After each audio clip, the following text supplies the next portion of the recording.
우리 인류에게 특별한 능력이 있다면 말이죠. 바퀴 달린 여행 가방을 발명한 것 외에는 찍기 정말 힘든 플라스틱 포장지 같은 거 말이죠. 아마도 우리를 깜짝 놀라게 할 만한 자신감일 거예요. 이런 자신감은 자연사 박물관에서 특히 두드러지게 나타나죠. 여러분도 이런 경험 분명히 있으실 거예요. 정성껏 조립되고 강철 프레임으로 지지된 티라노사우루스 골격 앞에 서서 휴대폰을 들고 완벽한 셀카 각도를 찾으려고 애쓰는 거죠. 그렇죠.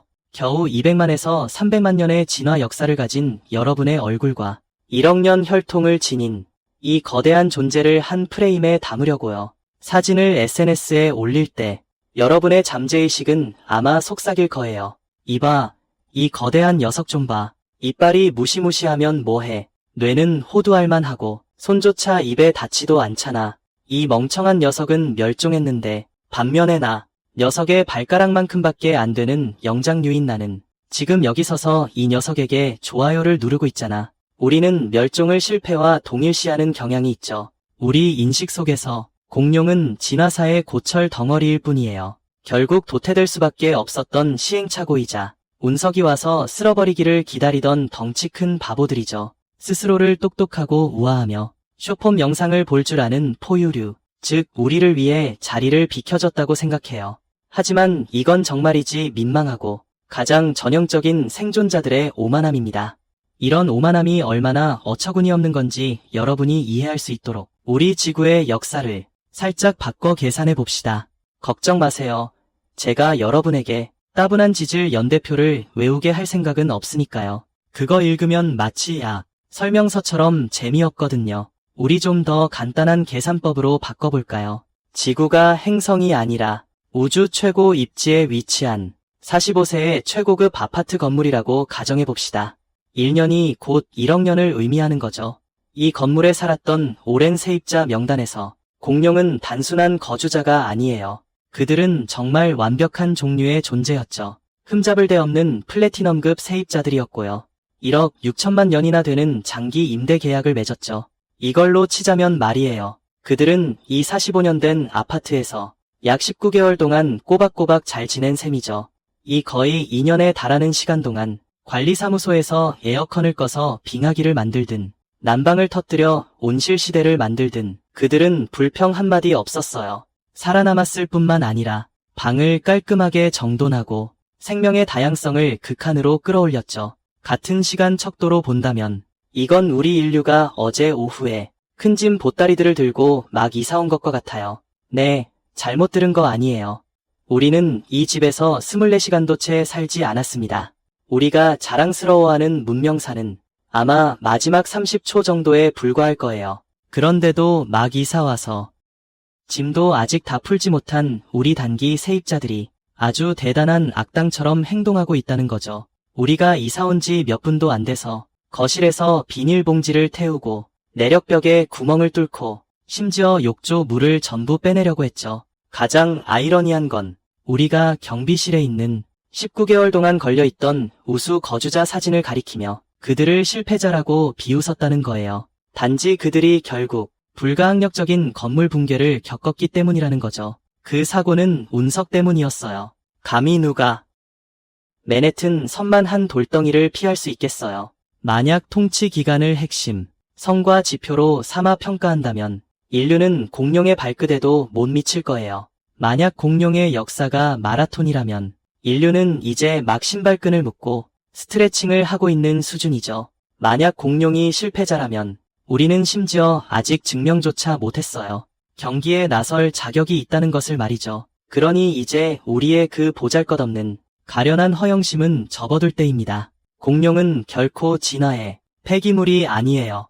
오히려 그 반대죠. 그들은 지구 역사상 가장 성공적인 생물입니다. 운영체제, 이 시스템이 수억 년 동안 작동했다고 상상해보세요. 그 기간 동안 비록 가장 노련한 프로그래머라도 멘탈이 나갈 만한 시스템 변동을 겪었지만 예를 들어 트라이아스기 말의 소규모 멸종 같은 사건들을 말이죠. 하지만 그들은 한 번도 완전히 먹통이 된 적이 없습니다. 오히려 빠르게 패치하고 재부팅했죠. 그리고 더 강해졌습니다. 그들은 단순히 거대한 도마뱀이 아닙니다. 그들은 생명공학의 기적입니다. 그들은 척추동물의 생리 기능을 물리학이 허용하는 한계까지 밀어붙였습니다. 그들은 피를 펌프질하여 4층 높이까지 올리는 유체 역학적 난제를 극복했습니다. 그들은 현대의 제트 엔진보다 훨씬 효율적인 호흡 시스템을 발명했습니다. 심지어 그들은 어떤 면에서 복잡한 사회, 관계와 감정을 발전시켰을지도 모릅니다. 그들은 다정한 부모이자 현명한 동반자였을 수도 있습니다. 다만 그들은 이것들을 회고록으로 남겨 우리가 볼 수 있게 할 시간이 없었을 뿐이죠. 그들은 지구의 지배자였습니다. 운이 좋아서가 아니었습니다. 그 이유는 그들은 1억 년이 넘는 긴 시간 동안 변덕스러운 환경이라는 텃밭 앞에서 생사를 건 도전을 거듭해 이겨냈기 때문입니다. 오늘은 여러분을 그런 수박 겉핥기식 박물관 견학에 데려갈 생각이 없습니다. 저는 이 뼈가 어떤 라틴 학명으로 불리는지 관심 없고요. 저 화석이 어떤 지층에서 발굴되었는지도 신경 쓰지 않습니다. 그 뒤에 숨겨진 멋진 이야기가 없다면 말이죠. 우리가 할 일은 2억 3천만 년 전 심연으로 잠수하는 것입니다. 건조하고 황량하며 절망적이었던 트라이아스기의 시작점으로 돌아가는 것이죠. 우리는 가서 이 정교한 생명기계의 원시 코드를 해체할 것입니다. 처음엔 라이터만 한 크기였고 악어에게 쫓겨 혼비백산했던 약자들이 가장 절망적인 시작 속에서 어떻게 지구 역사상 가장 믿을 수 없는 역전극을 펼쳤는지 지켜볼 것입니다. 이것은 생존과 운, 그리고 진화에 대한 큰 도박입니다. 이제 우리는 공룡이 살았던 이 아파트에 살면서 우리는 알아볼 의무가 있다고 생각합니다. 이전 세입자들이 도대체 어떻게 이 의자에 그렇게 단단히 앉아 있었는지 안전벨트를 매세요. 우리는 판게아로 돌아갈 겁니다. 하지만 친절한 조언을 해드려야겠어요. 그곳에 도착하면 자외선 차단 외에도 크게 숨을 쉬는 것을 잊지 마세요. 왜냐하면 그곳에서는 모든 공기 한 모금의 산소가 터무니없이 적으니까요. 이건 당신이 티베트 고원에서 마스크를 쓰고 달려야 하는 것과 다름없습니다. 이미 이곳에 도착했으니 카지노에서 한몫 단단히 챙길 생각이라면 저는 아주 진지하게 재정 조언을 해드려야겠네요. 절대로 공룡이라는 두 글자에 돈을 걸지 마세요. 정말요. 만약 트라이아스기 시대의 어느 베팅 창구 앞에서 아직 콕이 강아지만큼도 안 되는 떨고 있는 작은 생물을 가리키며 난 저 녀석이 잘 될 거라고 바라고 말한다면, 저 녀석이 미래의 세상을 지배할 거야라고 한다면 주변의 도박꾼들은 분명히 당신을 이렇게 생각할 겁니다.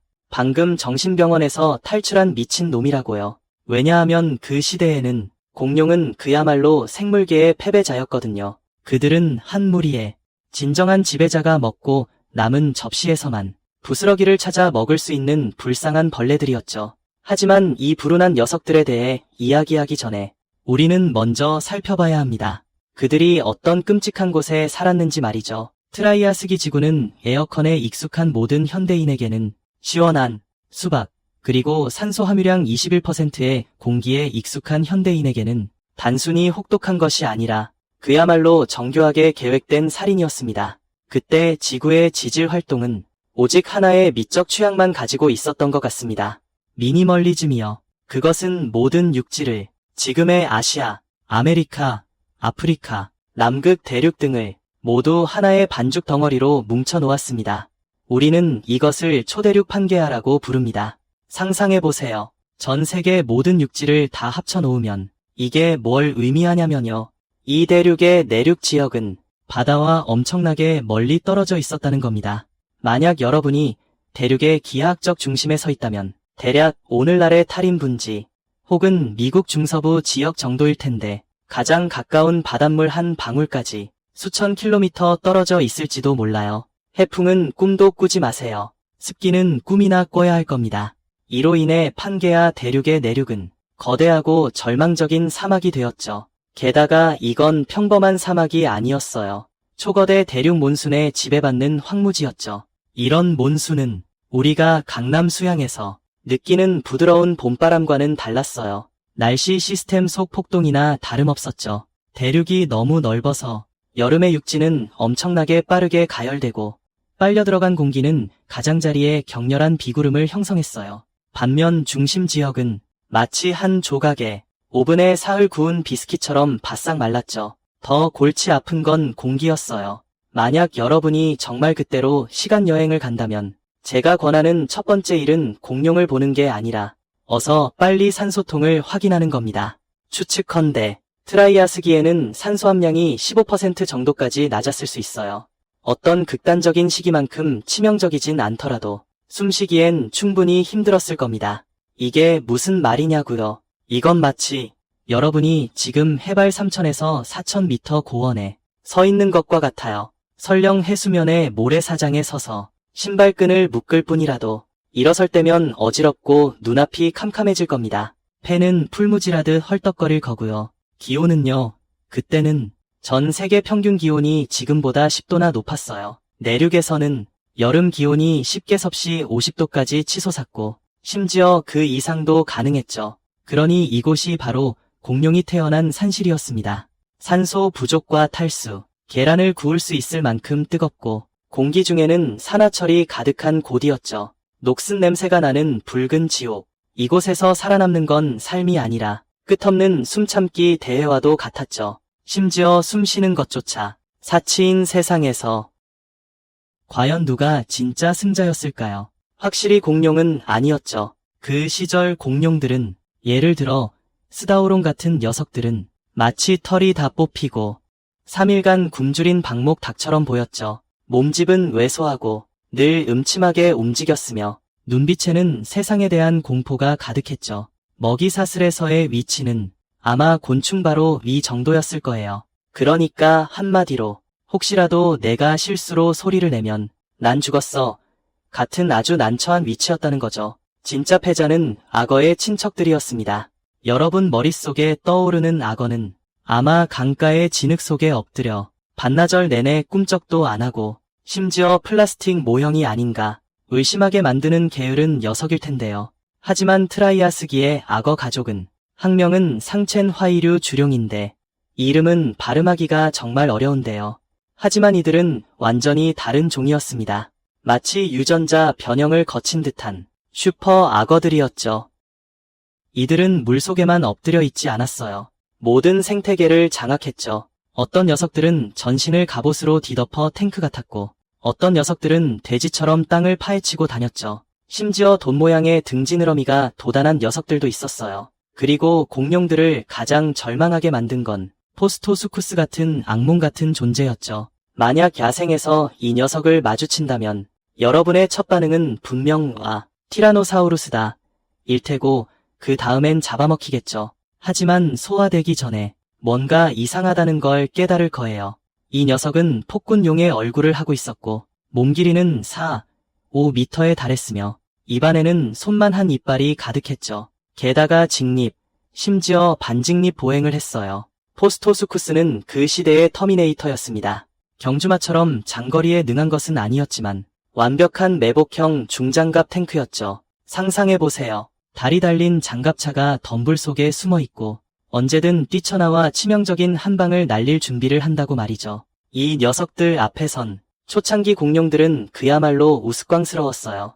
공룡들이 살아남은 건 순전히 그들이 충분히 겁이 많았기 때문이었죠. 낮에는 동굴 속에 숨어 지내거나 아니면 강력한 파충류들이 낮잠을 자는 동안 몰래 기어나와 벌레를 조금 먹는 정도였죠. 그때의 각본은 아주 명확하게 쓰여 있었어요. 악어 가족은 하늘이 선택한 자들이었죠. 그들은 강하고 다양했으며 지배적인 존재였습니다. 반면 공룡은 진화의 작은 에피소드에 불과했고 단역을 맡을 운명인 조연물이었죠. 만약 그때 자연이 도박꾼이었다면 그는 분명히 전 재산을 악어에게 걸었을 거예요. 그리고 공룡이라는 이 부실주가 상장 폐지되는 것을 지켜봤겠죠. 하지만 지구가 가장 좋아하는 일은 모든 상황이 결정되었다고 생각할 때 갑자기 판을 뒤엎는 것이었죠. 약 2억 3,200만 년 전 공룡들이 아직 눈치를 보며 살고 있을 때 지구는 현재 캐나다 서부이자 당시 랭겔리아라고 불리던 지역에서 엄청나게 거대한 시가를 피웠습니다. 그것은 바로 대규모 화산 폭발이었죠. 엄청난 양의 이산화탄소가 대기 중으로 뿜어져 나왔고 지구 기온은 원래도 높았던 고온에서 한 차례 더 치솟았습니다. 이것은 지구의 물순환 시스템을 완전히 붕괴시켰어요. 하늘에는 두껍고 무거운 절망적인 먹구름이 쌓이기 시작했고, 그리고 비가 내리기 시작했습니다. 이건 아차, 우산 안 가져왔네 할 만한 소나기가 아니었어요. 그렇다고 장마철에 짜증나는 굳은 비도 아니었죠. 이 비는 무려 200만 년 동안 간헐적으로 내렸습니다. 이것이 바로 지질학 역사상 유명한 카르니안 홍수 사건입니다. 판게아 대륙은 건조한 오븐에서 찌는 듯이 습한 사우나로 변했습니다. 사막은 진흙탕으로 변했고, 메마른 강바닥은 급류가 흐르는 홍수로 바뀌었죠. 이것은 딱딱한 식물 섭취에 적응했던 기존의 초식 동물들에게, 예를 들어 디키노돈트나 린초사우루스 같은 종에게 재앙이었습니다. 그들의 먹이가 사라졌어요. 무성한, 제멋대로 자라는 새로운 식물들로 대체되었죠. 이 오래된 터줏대감들은 쓸려 나갔어요. 그럼 누가 이 빈틈을 노렸을까요? 바로 공룡이었죠. 원래 변두리에서 살던 이 작은 녀석들은 놀랍게도 발견한 거죠. 어라, 이 축축한 세상에서도 나도 버틸 수 있겠네. 왜냐하면 공룡은 그 당시엔 초라해 보였지만 지금 와서는 값을 매길 수 없을 정도로 귀중한 초라한 특징을 가지고 있었죠. 바로 더 효율적인 두 발로 걷는 능력이었어요. 이 덕분에 그들은 진흙탕 속에서 네 발로 기어 다니는 것보다 훨씬 민첩했죠. 그리고 산소가 부족한 환경에서 겨우 살아남기 위해 진화시킨 특수한 호흡기의 초기 형태도 가지고 있었어요. 비가 드디어 멈추고 판게아 대륙의 햇살이 다시 비출 때 공룡들은 깨달았죠. 그들이 처음으로 이 행성에서 발판을 단단히 마련했다는 것을요. 그들의 숫자가 폭발적으로 늘어나기 시작하고 종류가 다양해지기 시작했죠. 심지어 몸집을 키우려고 시도하기까지 했어요. 하지만 절대로 공룡이 이겼다고 생각하지 마세요. 이건 할리우드 영화에서 흔히 나오는 루저가 역전하는 클라이맥스 순간이 아니었거든요. 오히려 이것은 비극의 시작이었어요. 비가 그치고 하늘이 맑아졌을 때, 공룡들이 자신들이 해냈다고 축하할 준비를 할 때 생태적 지위를 점령했다고 말이죠. 그들은 고개를 들었고 그 끔찍한 이웃, 악어 가족이 죽지 않았을 뿐만 아니라 오히려 더 강해졌다는 것을 발견했죠. 포스토수쿠스 같은 최상위 포식자들이 바로 이 큰 비가 내린 후에 진정으로 정점에 도달했거든요. 그들은 사방으로 뛰어다니는 수가 늘어난 공룡들을 보며 아마 한마디 했을 겁니다. 어라, 뷔페 메뉴가 더 풍성해졌네. 그래서 트라이아스기의 이야기는 공룡의 승리사가 아니라 무려 3천만 년에 달하는 치욕을 견디고 고난을 짊어진 역사인 거죠. 공룡들은 그 큰 비를 통해 판에 계속 남아있을 입장권을 얻었어요. 하지만 판을 쥐고 있는 자는 여전히 그 끔찍한 악어들이었죠. 공룡들은 틈새에서 계속 살아남을 수밖에 없었어요. 최상위 포식자들의 지배 아래 놓인 그림자 속에서 자신의 신체 구조를 남몰래 갈고 닦고 있었습니다. 그들은 기다리고 있었습니다. 기다리고 있었습니다. 다음은 오직 그들만이 풀 수 있는 물리학, 수수께끼, 그리고 지구가 다음 패를 던져줄 기회를 기다렸습니다. 하지만 그들은 당시 알지 못했습니다. 이 적대적인 세상에서 살아남기 위해 그들은 스스로에게 생물학 역사상 가장 미친 공학적 개조를 진행하고 있었습니다. 그들은 곧 자신의 몸을 진정으로 직관에 어긋나는 기계로 만들고 있었습니다. 경멸받던 공룡들은 그야말로 자금난에 시달리고 사무실에 바람이 새는 IT 스타트업 기업과 같았습니다. 반면 그들의 경쟁 상대인 악어 가족은 모든 자원을 독점한 100년 역사를 지닌 거대 기업과 같았습니다. 하지만 진화의 놀라운 점은 바로 때로는 누가 더 강한지를 보지 않는다는 것입니다. 오히려 누가 손에 든 그 복권이 정확히 당첨 번호와 일치했는지에 달려있다는 점이죠. 공룡이 역전할 수 있었던 이유는 그들이 회의실에 앉아 회의를 해서가 아니라 우리가 슈퍼 시스템을 개발해야 한다고 결정해서가 아닙니다. 오히려 대자연이 기나긴 시행착오 끝에 우연히 그들에게 겉보기에는 이상해 보이지만 실제로는 미래의 세상을 뒤엎을 신체, 구조를 안겨주었기 때문입니다. 만약 우리가 초기 공룡 한 마리를, 예를 들어 그 불운했던 에오랍토르 같은 녀석을 해부대에 올려놓고 정밀 기계를 분해하듯이 그의 엔진 덮개를 열어본다면 여러분은 발견하게 될 것입니다. 겉보기에는 평범해 보이는 껍데기 아래에 지구, 생물 역사상 가장 급진적인 공학적 우연의 일치가 숨어 있다는 것을요. 이것은 단순한 진화가 아닙니다. 이것은 척추동물 신체의 한계를 강제로 돌파하려는 시도였습니다. 먼저 대자연이 공룡을 위해 해결해준 첫 번째 문제점은 바로 어떻게 걸을 것인가였습니다. 알아요. 이게 좀 터무니없이 들릴 수도 있다는 것을요. 걷는 게 뭐가 어렵다고요. 만약 여러분이 집 주변 정원의 도마뱀을 관찰하거나 아니면 동물원에 가서 악어를 본다면 당신은 발견할 거예요. 그들이 걷는 방식에는 독특하고 이해하기 힘든 유머가 있다는 거려. 그들의 사진은 몸의 양옆으로 가로로 뻗어나와 있고 배는 땅에 붙어 있어요. 걸을 때 몸은 반드시 뱀처럼 좌우로 심하게 비틀어져야 하죠. 이 자세를 보면 마치 그들이 끝없는 팔굽혀펴기를 하는 것 같아요. 동시에 힘겹게 몸을 앞으로 옮겨야 하죠. 이렇게 배를 땅에 붙이는 설계는 치명적인 물리학적 결함이 있어요. 과학자 데이비드 캐롤은 이를 캐롤 제한이라고 이름 붙였죠. 간단히 말해서 도마뱀이 달릴 때 몸을 좌우로 비틀어야 하기 때문에 이런 격렬한 측면 압박은 한쪽 폐를 번갈아 가며 압박해요. 즉, 그가 더 빨리 달릴수록 폐는 더 심하게 짓눌리는 거죠. 만약 당신이 도마뱀이라면 파리를 잡거나 포식자를 피하기 위해 전력 질주하기로 결정했을 때 당신은 사실상 숨을 참고 있는 거예요. 몇 걸음 뛰고는 멈춰서 크게 숨을 헐떡여야 하죠. 그리고 다시 달려야 해요.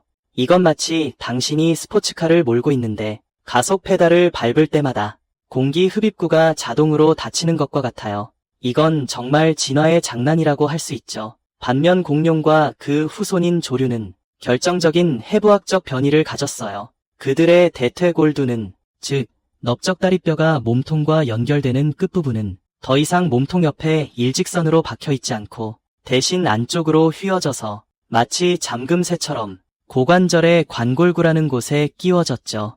이 미세한 골격 조정은 생물계의 산업혁명이라고 할 수 있어요. 이로 인해 무거운 외바퀴 수레가 독립 서스펜션 시스템을 갖춘 오프로드 차량으로 업그레이드된 것과 다름없었죠. 사진은 더 이상 거추장스러운 측면 지지대가 아니라 몸통 바로 아래에 위치한 수직 지지 기둥이 되었어요. 마치 신전의 기둥이 지붕을 받치듯이 말이죠. 가장 중요한 것은 숨통을 조이던 치명적인 족쇄가 깨졌습니다.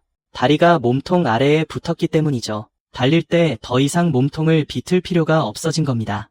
이제 공룡들은 아무리 빨리 달려도 흉강을 자유롭게 확장하고 수축할 수 있게 되었어요. 그들은 미친 듯이 달리면서도 마치 방금 연말 보너스를 받은 것처럼 탐욕스럽게 숨을 쉴 수 있었죠. 그 악어 친척들이 심지어 직립을 시도했음에도 불구하고 구조가 완벽하지 않았던 포스토수쿠스 같은 녀석들은 겨우 200m를 달리고 나서야 멈춰서 고장난 풍금처럼 헐떡거릴 때 공룡들은 이미 지칠 줄 모르는 마라톤 선수처럼 평원 전체를 횡단할 수 있었죠.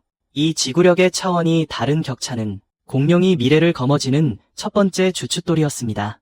어떻게 달려야 하는지 해결했으니 이제 어떻게 숨을 쉬어야 하는지가 남았죠. 트라이아스기 기억하시나요? 겨우 15% 정도밖에 안 되는 초라한 산소 함량 말이죠.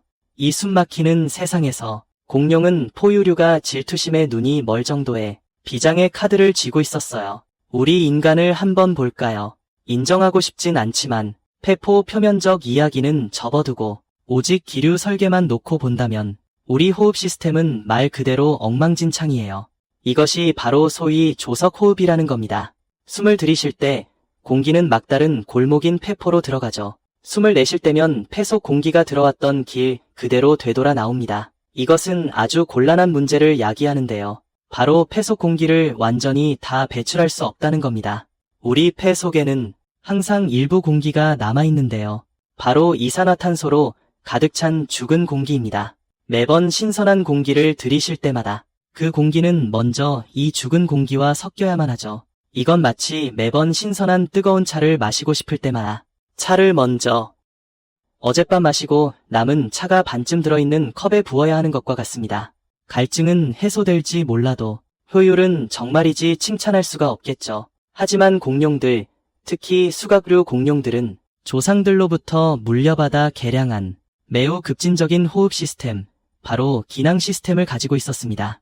그들은 폐뿐만 아니라 뼈 속에도 말이죠. 심지어 목과 꼬리뼈에도 수많은 빈 공간이 파여 있었고 그 안은 기낭으로 가득 채워져 있었습니다. 이 기낭들은 가스 교환을 담당하는 것이 아니라 그들은 벌집과 같았습니다.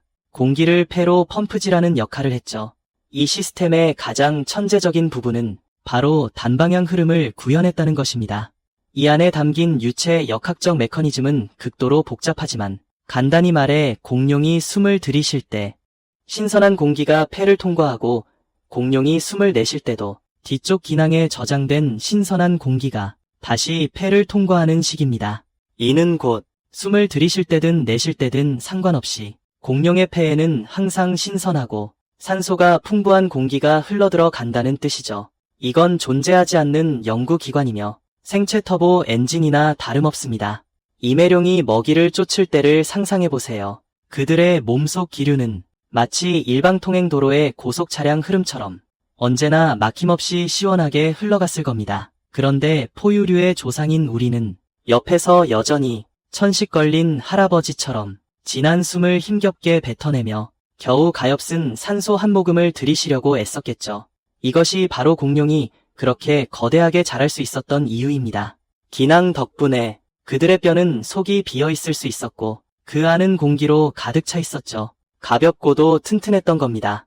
수십 톤에 달하는 용각류 공룡은 사실 걸어다니는 경식 비행선과 같았습니다. 만약 그들의 뼈가 속이 꽉 찬 형태였다면 아마 서지도 못했을 겁니다. 5층 건물 높이까지 목을 들어 올리는 건 상상조차 못할 일이죠.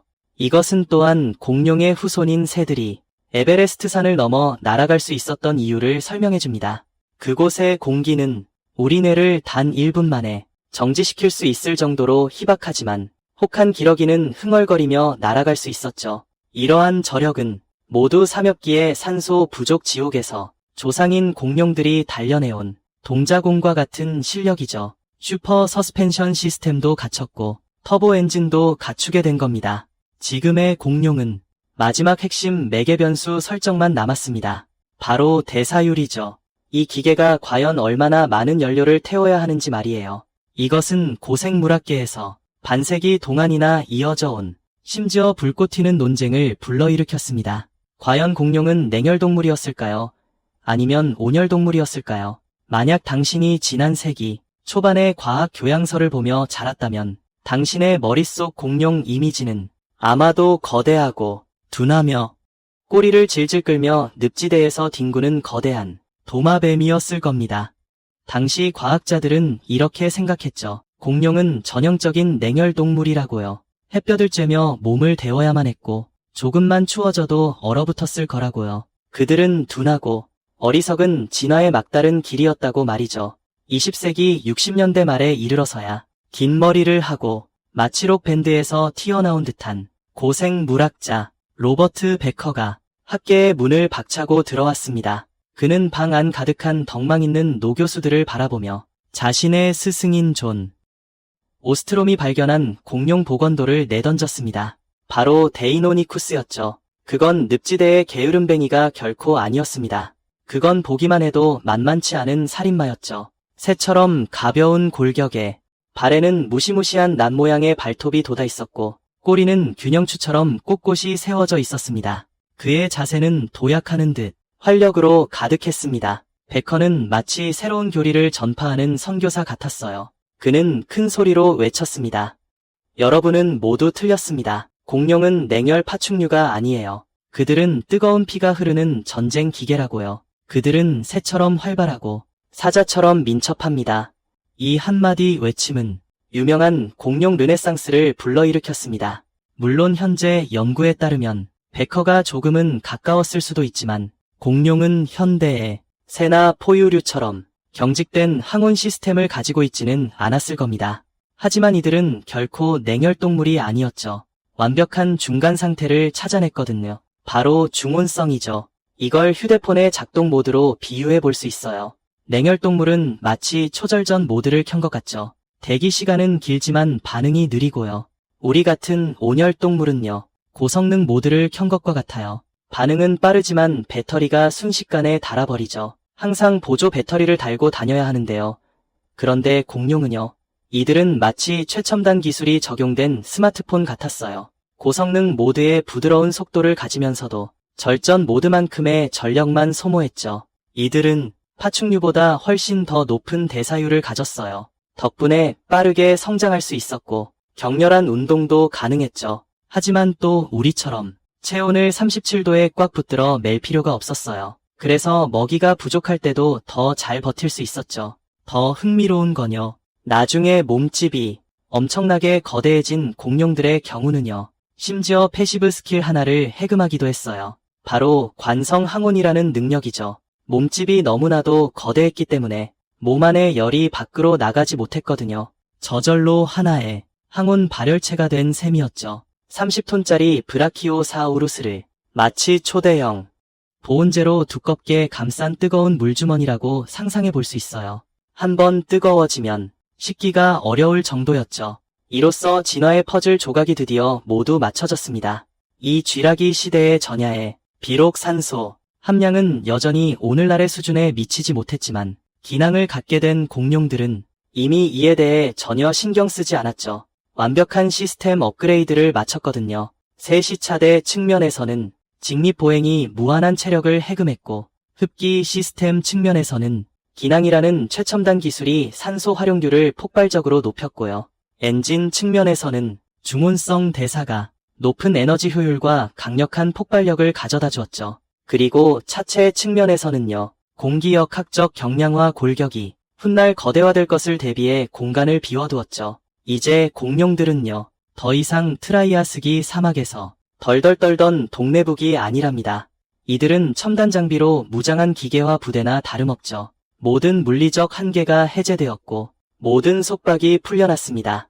이제 지구는 역사상 가장 광기 어린 생명체 팽창 실험을 목격하게 될 거예요. 신체 구조상 무한정 거대해지는 것이 허용되었고 심지어 이 행성에서 그들을 막을 사람도 없으니 그렇다면 어디 한번 시도해보는 건 어떨까요? 하늘까지 닿을 정도로 커져보는 것을 말이죠. 심지어는 말 그대로 문자 그대로 구름 속으로 머리를 들이미는 겁니다.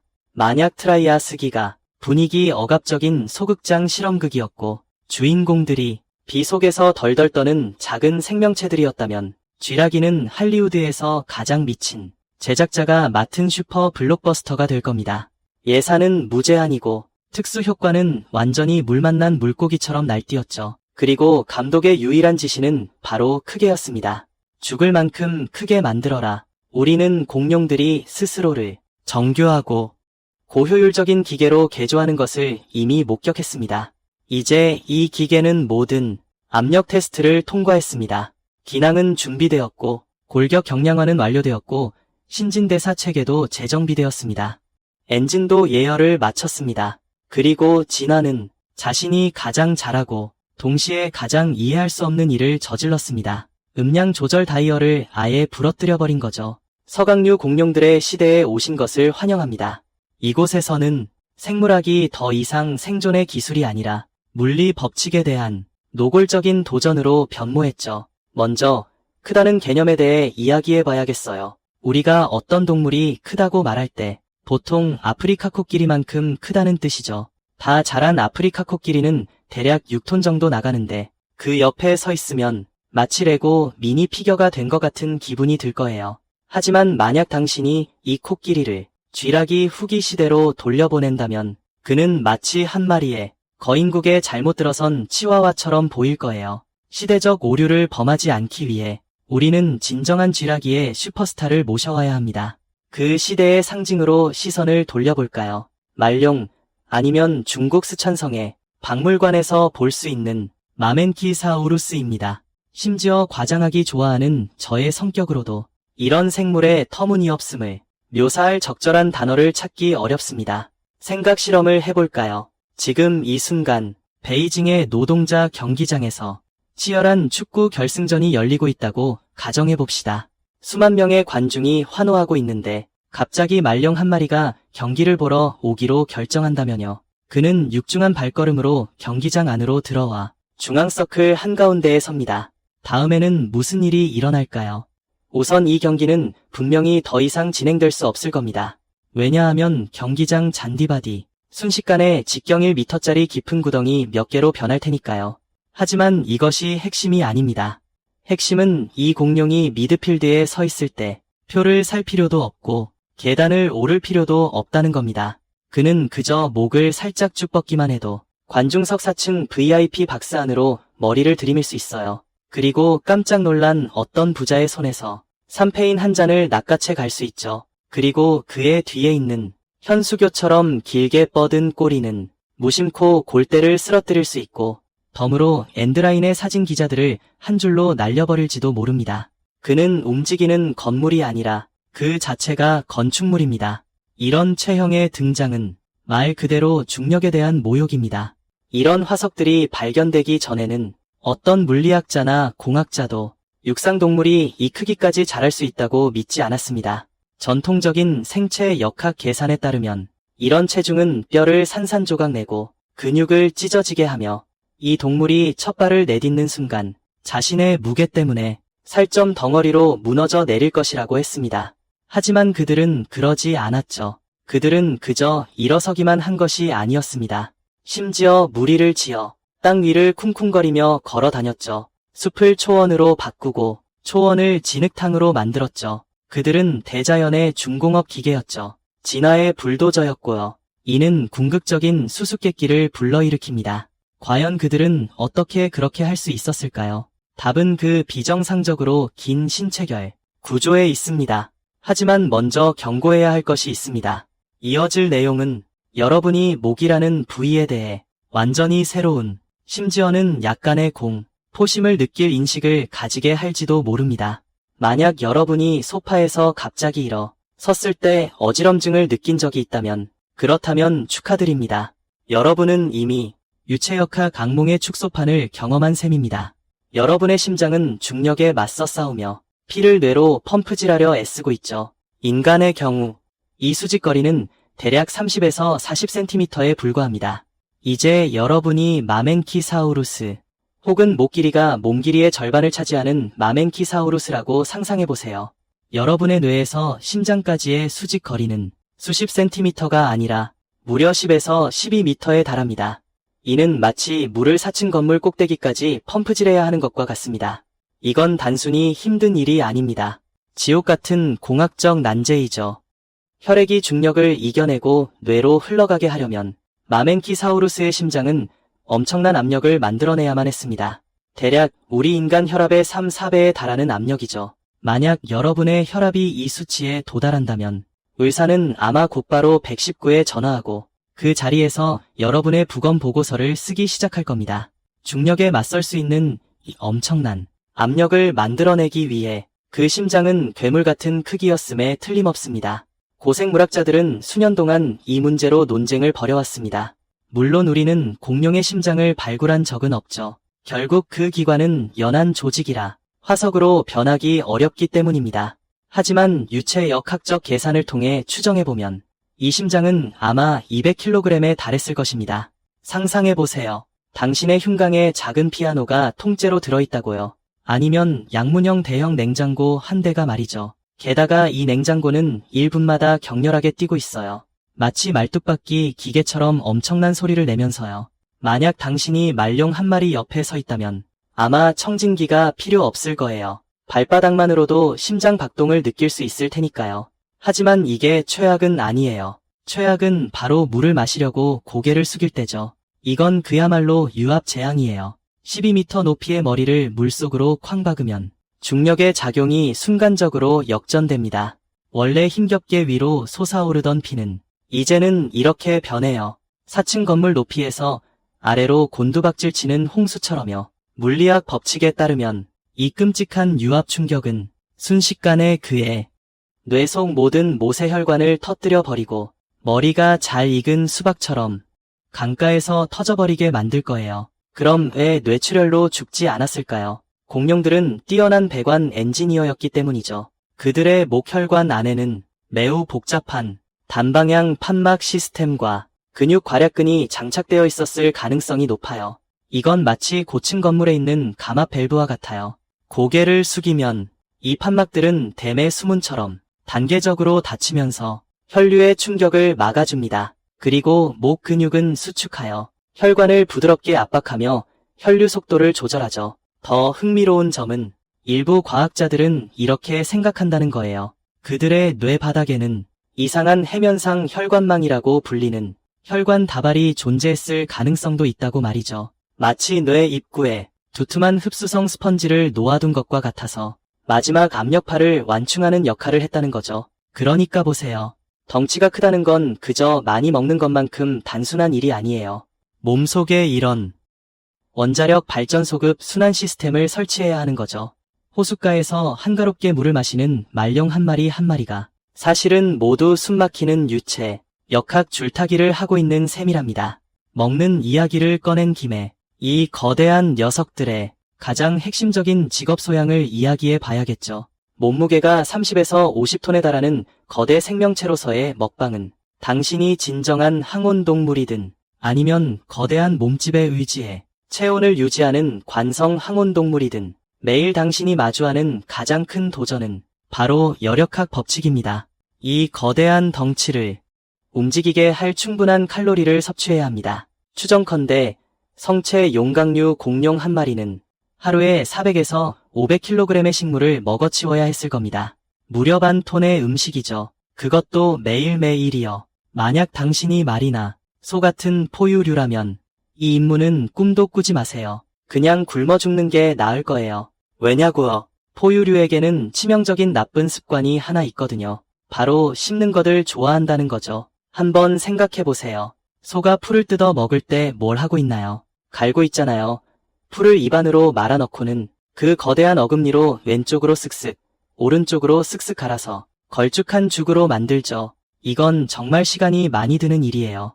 게다가 씹기 위해서는 튼튼한 이빨과 넓고 두꺼운 턱, 그리고 턱 바깥쪽에 둘러싸인 거대한, 무거운 저작근이 필요하죠. 이건 무슨 의미냐 하면요. 만약 당신의 머리가 용처럼 그렇게 거대해야 하고, 게다가 씹기까지 해야 한다면, 당신의 머리는 금고처럼 무거워질 거라는 뜻이에요. 당신은 도저히 그 머리를 10m 길이의 목에 매달 수 없을 겁니다.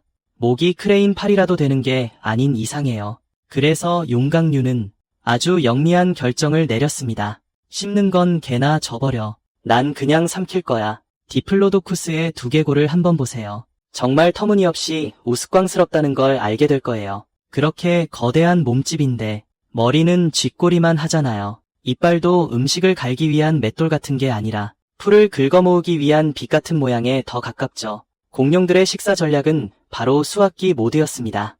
디플로도쿠스는 마치 거대한 진공청소기 같았고요. 땅바닥에 식물들을 휩쓸었죠. 한편 말룡은 고공 가지치기 기계 같았어요. 오직 나무 꼭대기 연한 잎들만 먹었답니다. 그들은 나뭇잎을 훑어내렸고 씹지 않고 통째로 삼켜버렸어요. 씹지도 맛보지도 않았죠. 심지어는 어쩌면 쳐다보지도 않았을 거예요. 하지만 그럼 어떻게 소화했을까요? 예전에는 우리 과학자들이요. 늘 공룡 위장 화석 송몽도를 가리키며, 즉 위석을 가리키며 보세요. 라고 했어요. 이것이 바로 이들의 분쇄기입니다. 하고요. 도리 위 속에서 잎을 갈아 부순다는 거였죠. 정말 멋지게 들렸죠. 마치 뱃속에 콘크리트 믹서가 장착된 것 같았거든요. 하지만 최근 연구는 이 이론에 찬물을 끼얹었죠. 비록 그들이 정말 돌을 삼키긴 했지만 이것은 그저 보조 수단이었을 수 있고요. 심지어는 가끔 부주의로 삼킨 것일 수도 있답니다. 진정한 마법은 훨씬 더 거대하고 냄새가 강렬한 곳에서 일어났거든요. 바로 발효조였습니다. 용각류 공룡의 장기는 놀라울 정도로 길었죠.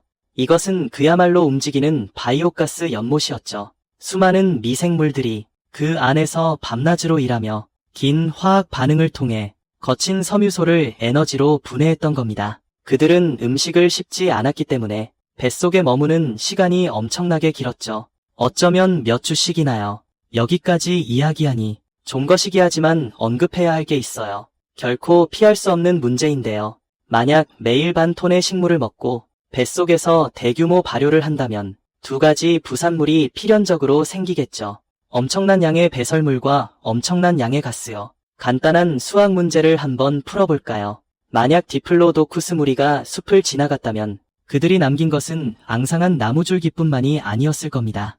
게다가 온 땅이 뭔지 아시죠? 당시 숲바닥은 아예 발을 디딜 수 없었을지도 몰라요. 그곳은 위험과 악취로 가득 찬 늪이었을 겁니다. 게다가 방귀까지요.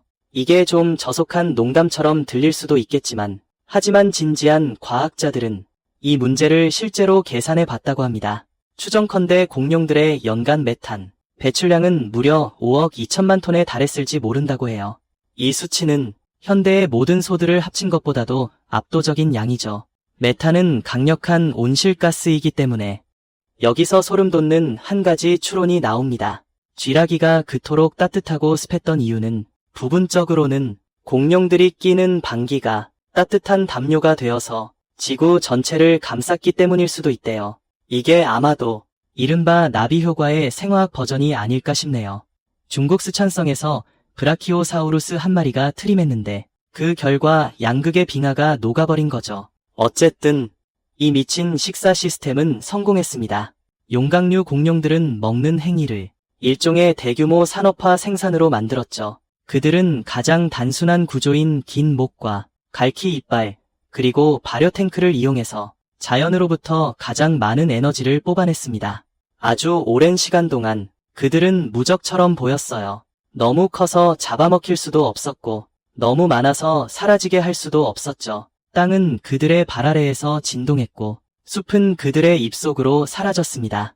하지만 모든 군비 경쟁과 마찬가지로 당신이 슈퍼탱크를 만들었을 때 당신의 상대는 가만히 앉아 죽음을 기다리지 않습니다. 그들은 대전차 미사일 개발을 시작할 거예요. 바로 이 거인들이 대지의 긴 그림자를 드리울 때 그 그림자 깊은 곳에서 또 다른 공룡 무리가 몰래 이빨을 갈고 있었습니다. 그들은 이 거인들을 상대로 폭력적인 혁명을 꾸미고 있었죠. 다음으로 우리는 지구 역사상 가장 피비린내 나고 가장 잔혹하며 가장 매혹적인 공방전을 목격하게 될 것입니다. 우리는 식물만 먹고 싶어 하는 게 아니라 고기를 더 먹고 싶어 하는 녀석들에 대해 이야기할 거예요. 만약 쥐라기 시대가 하나에 씹는 것조차 귀찮아하던 초대형 공룡들이 주연을 맡은 슬로우 모션, 에픽 영화였다면 백악기는 빠르게 진행되는 심지어 살짝 긴장감 넘치는 액션 스릴러 영화였죠. 감독이 재생 속도를 1.5배 빠르게 설정하고 모든 배우들에게 더 치명적인 무기를 나눠주며 배경에는 완전히 새로운 다채로운 소품들을 가득 채웠습니다. 그리고 이 모든 것은 식물계의 음모에서 시작되었죠. 우선 식물에 대해 이야기해볼까요? 알아요. 이빨과 발톱으로 가득한 이야기에서 식물 이야기를 꺼내는 것이 액션 영화 중간에 원의 프로그램이 끼어드는 것처럼 김 빠지는 일로 들릴 수 있다는 거려. 하지만 절 믿어주세요. 만약 그때 이 식물계의 혁명이 없었다면 나중에 그 유명한 티라노사우루스는 사냥감을 쫓을 힘조차 없었을 거예요. 백악기 이전에는 지구의 색조는 지루하기 짝이 없었습니다. 그때는 거시 식물의 세상이었죠. 예를 들면 소나무, 소철, 그리고 은행나무 같은 것들이요. 이것은 마치 통밀빵과 생케일만 파는 식당에 들어가는 것과 같았죠. 이 식물들은 색깔이 칙칙할 뿐만 아니라 초록색과 갈색의 다양한 명암만 있었고 게다가 지독히도 인색했습니다. 그들은 바람으로 꽃가루를 퍼뜨렸고 어떤 동물에게도 잘 보일 필요가 없었죠. 그래서 그들은 꿀을 만들지도 않았고 달콤한 열매를 맺지도 않았습니다. 초식 공룡들에게는 이런 것들을 먹는 것이 딱딱한 종이를 씹는 것과 같았죠. 식감은 톱밥 같았을 뿐만 아니라 소화도 극히 느렸습니다. 그러다 백악기 초부터 식물계의 찰스 다윈조차 머리를 극적이며 성가신 수수께끼라고 불렀던 이상한 일, 바로 꽃이 등장했습니다. 이것은 하룻밤 사이에 벌어진 쿠데타가 아니라 느리지만 확고한 침략이었습니다. 속시 식물, 즉 꽃을 피우는 식물들이 숲의 바닥에서부터 퍼져나가기 시작했죠. 그들은 더 이상 고고하게 바람이 도와주기를 기다리지 않고 능동적으로 나아가기로 결정했습니다. 종을 넘어선 일종의 상업적 뇌물을 제공하기 시작한 거죠. 그들의 전략은 아주 간단했어. 나에게 꽃가루를 운반해주는 것, 그럼 난 너에게 설탕을 줄게. 이것은 에너지 혁명이었어. 꽃들은 고당분으로 가득 찬 꿀을 생산했고 탄수화물로 가득 찬 열매를 맺었지. 이는 원래 오직 나무 껍질을 씹어먹는 것만이 선택지였던 뷔페를 에너지바를 제공하고 농축 과일 주스가 있는 미슐랭 만찬으로 바꾼 것과 같았어. 이런 고밀도 에너지 공급은 공룡의 운명을 완전히 바꿔놓았지. 전에 언급했던 용각류 거대 공룡들 기억나. 그들이 왜 그렇게 느리게 움직였냐면 부분적인 이유는 바로 저열량의 정크푸드를 소화하기 위해서였거든. 하지만 이제 고에너지 음식원이 생겼으니 새로운 생활 방식이 가능해진 거야. 생태계 전체의 리듬이 빨라졌어. 그리고 이건 또 뭘 의미하냐면 그들을 잡아먹으려던 육식 공룡들도 만약 계속 먹고 살려면 전반적인 시스템 업그레이드를 해야만 했지. 만약 사냥감이 고성능, 연료를 가득 채운 스포츠카가 되었다면 사냥꾼은 더 이상 그런 구식 디젤 트랙터여서는 안 되겠지. 그래서 백악기 정글 깊은 곳에서 대자연은 궁극적인 병기를 만들기 시작했어. 티라노사우루스를 언급하지 않는다면 그 어떤 공룡에 관한 책도 불완전할 거야. 이건 영국 록 음악을 쓰면서 비틀스를 언급하지 않는 것과 다름없어. 아니면 물리학을 쓰면서 혀를 내미는 그 할아버지를 언급하지 않는 것과 같지. 하지만 우리가 이 폭군 도마뱀 왕에게 가진 인상은 대부분 할리우드 녀석들에게 잘못된 방향으로 이끌렸지. 당신 머릿속의 장면은 아마 이럴 거야. 거대한 괴물이 치타처럼 내달리고 갱음이 하늘을 뒤흔들지. 하지만 그저 제자리에 가만히 서 있으면 그는 당신을 볼 수 없다고.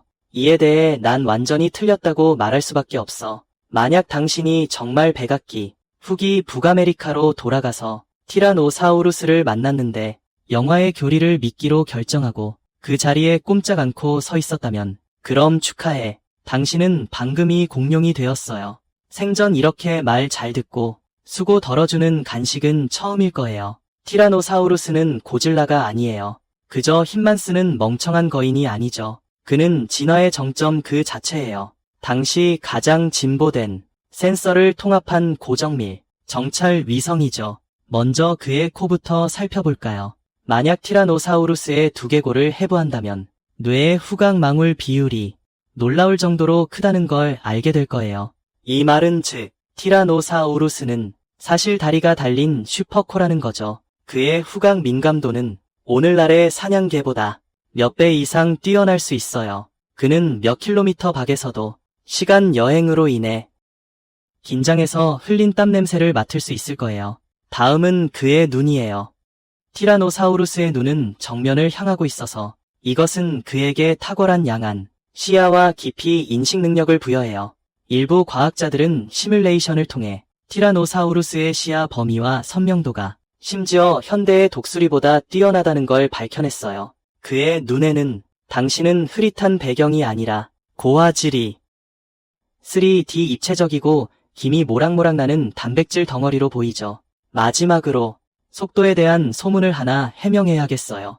영화에서는 티라노사우루스가 질주하는 지프차를 따라잡을 수 있지만 현실에서는 성체 티라노사우루스가 시속 50km로 전력 질주하려고 한다면 그의 다리뼈는 8톤의 체중을 감당하지 못하고 그대로 부러질 거예요.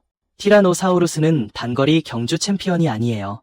그는 경보의 사신이죠. 그의 다리 구조는 효율적이고 에너지 절약형 장거리 걷기를 위해 설계되었어요. 그는 당신보다 빨리 달릴 필요가 없어요. 그는 그저 당신보다 오래 버티기만 하면 되죠. 그 녀석은 묵직한 발걸음을 옮기며 여유로운 발걸음으로 당신 뒤를 쫓을 수 있습니다. 당신이 1km를 뛰고 개처럼 지쳐 헐떡거릴 때쯤에도 그 녀석은 여전히 그 일정한 페이스를 유지하며 당신 뒤에 나타날 겁니다. 그 녀석은 속도로 당신을 죽이지 않습니다. 피할 수 없는 필연성으로 당신을 죽이죠. 그리고 그 녀석이 마침내 당신을 따라잡으면 그 입의 공포를 직접 보게 될 겁니다. 티라노사우루스의 이빨은 칼날 같지 않습니다. 오히려 굵고 튼튼한 바나나 여러 개와 같습니다. 물론 가장자리는 톱니 모양이고 길이가 30cm에 달하는 강철 바나나죠. 이런 이빨의 설계 목적은 단 하나, 분쇄입니다. 생체 역학 계산에 따르면 티라노사우루스의 한 번 무는 힘은 6톤에 달할 수 있습니다. 이게 무슨 의미인지 아시겠어요? 이 장면을 머릿속으로 그려보세요. 당신이 중형 승용차 한 대에, 예를 들어 파사트 한 대의 모든 무게를 젓가락 한 개의 끝에 모두 집중시킨다면 그것이 바로 티라노사우루스의 이빨 하나가 당신의 뼈에 가하는 압력입니다. 그 녀석이 먹잇감을 물었을 때 살점을 베어내는 것이 아닙니다. 산업용 유압 분쇄를 하는 거죠. 백악기, 전장에서 티라노사우루스에게 한입 물리는 소리는 살을 찢는 푸슉 소리가 아니라 총소리 같은 카차 가는 폭여름입니다. 대자연이 티라노사우루스라는 이런 반칙적인 핵무기를 만들었으니 다른 동물들은 어떻게 해야 할까요? 다들 줄 서서 번호표를 들고 잡아먹히길 기다려야 할까요? 물론 아니죠.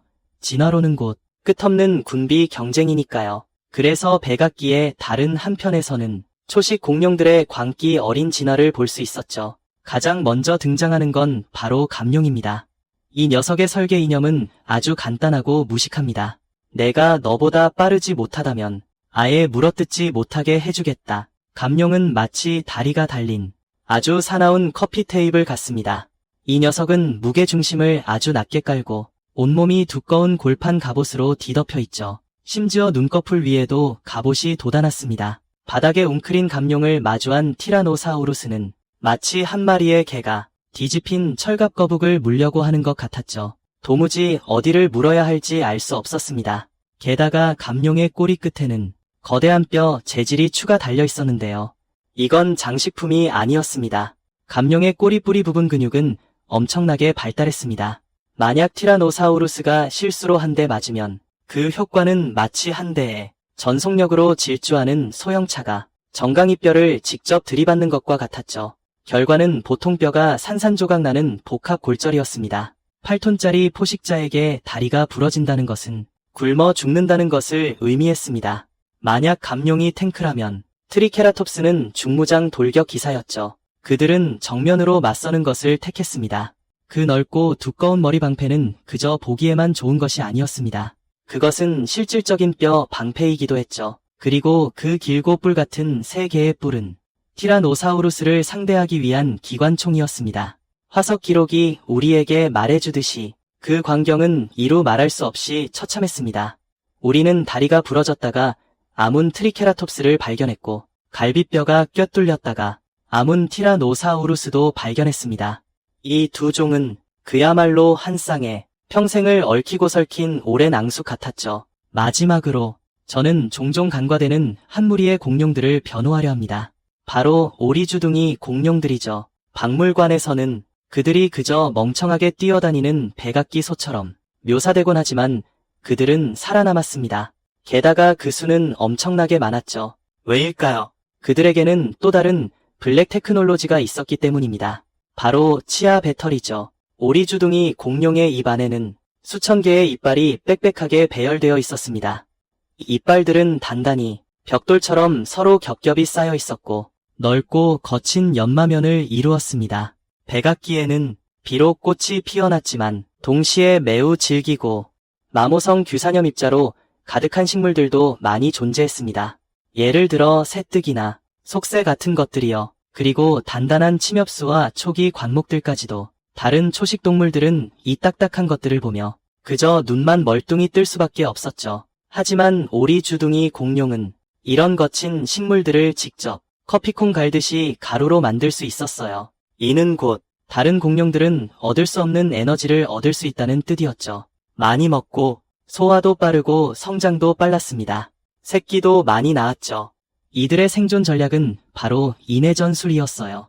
내가 새끼를 낳는 속도가 너희가 나를 잡아먹는 속도보다 빠르기만 한다면 내 종족은 무적이라는 거죠. 이것이 바로 백악기 생명들의 모습이었죠. 이것은 극한의 군비 경쟁이었어요. 한쪽은 레이더를 장착하고 유압식 턱과 무한한 지구력을 가진 경보 죽음의 신이었고 다른 한쪽은 자신을 탱크로 무장하고 스파르타 용사나 아니면 슈퍼 분쇄기처럼 방어하는 달인이었죠. 진화론은 여기서 전쟁론으로 해석되었죠. 뼈 하나하나, 이빨 하나하나, 근육의 모든 움직임이 이 수라장에서 하루 더 살기 위함이었죠. 만약 지구의 이야기가 이 대본대로 진행되었다면 이것은 균형 잡힌 힘으로 맞서는 길고 긴 소모전이 되었을 겁니다. 티라노사우루스는 더욱 강해지고 트리케라톱스의 뿔은 더욱 길어졌겠죠. 이런 미묘한 균형은 수억 년 동안 지속되었을지도 모릅니다.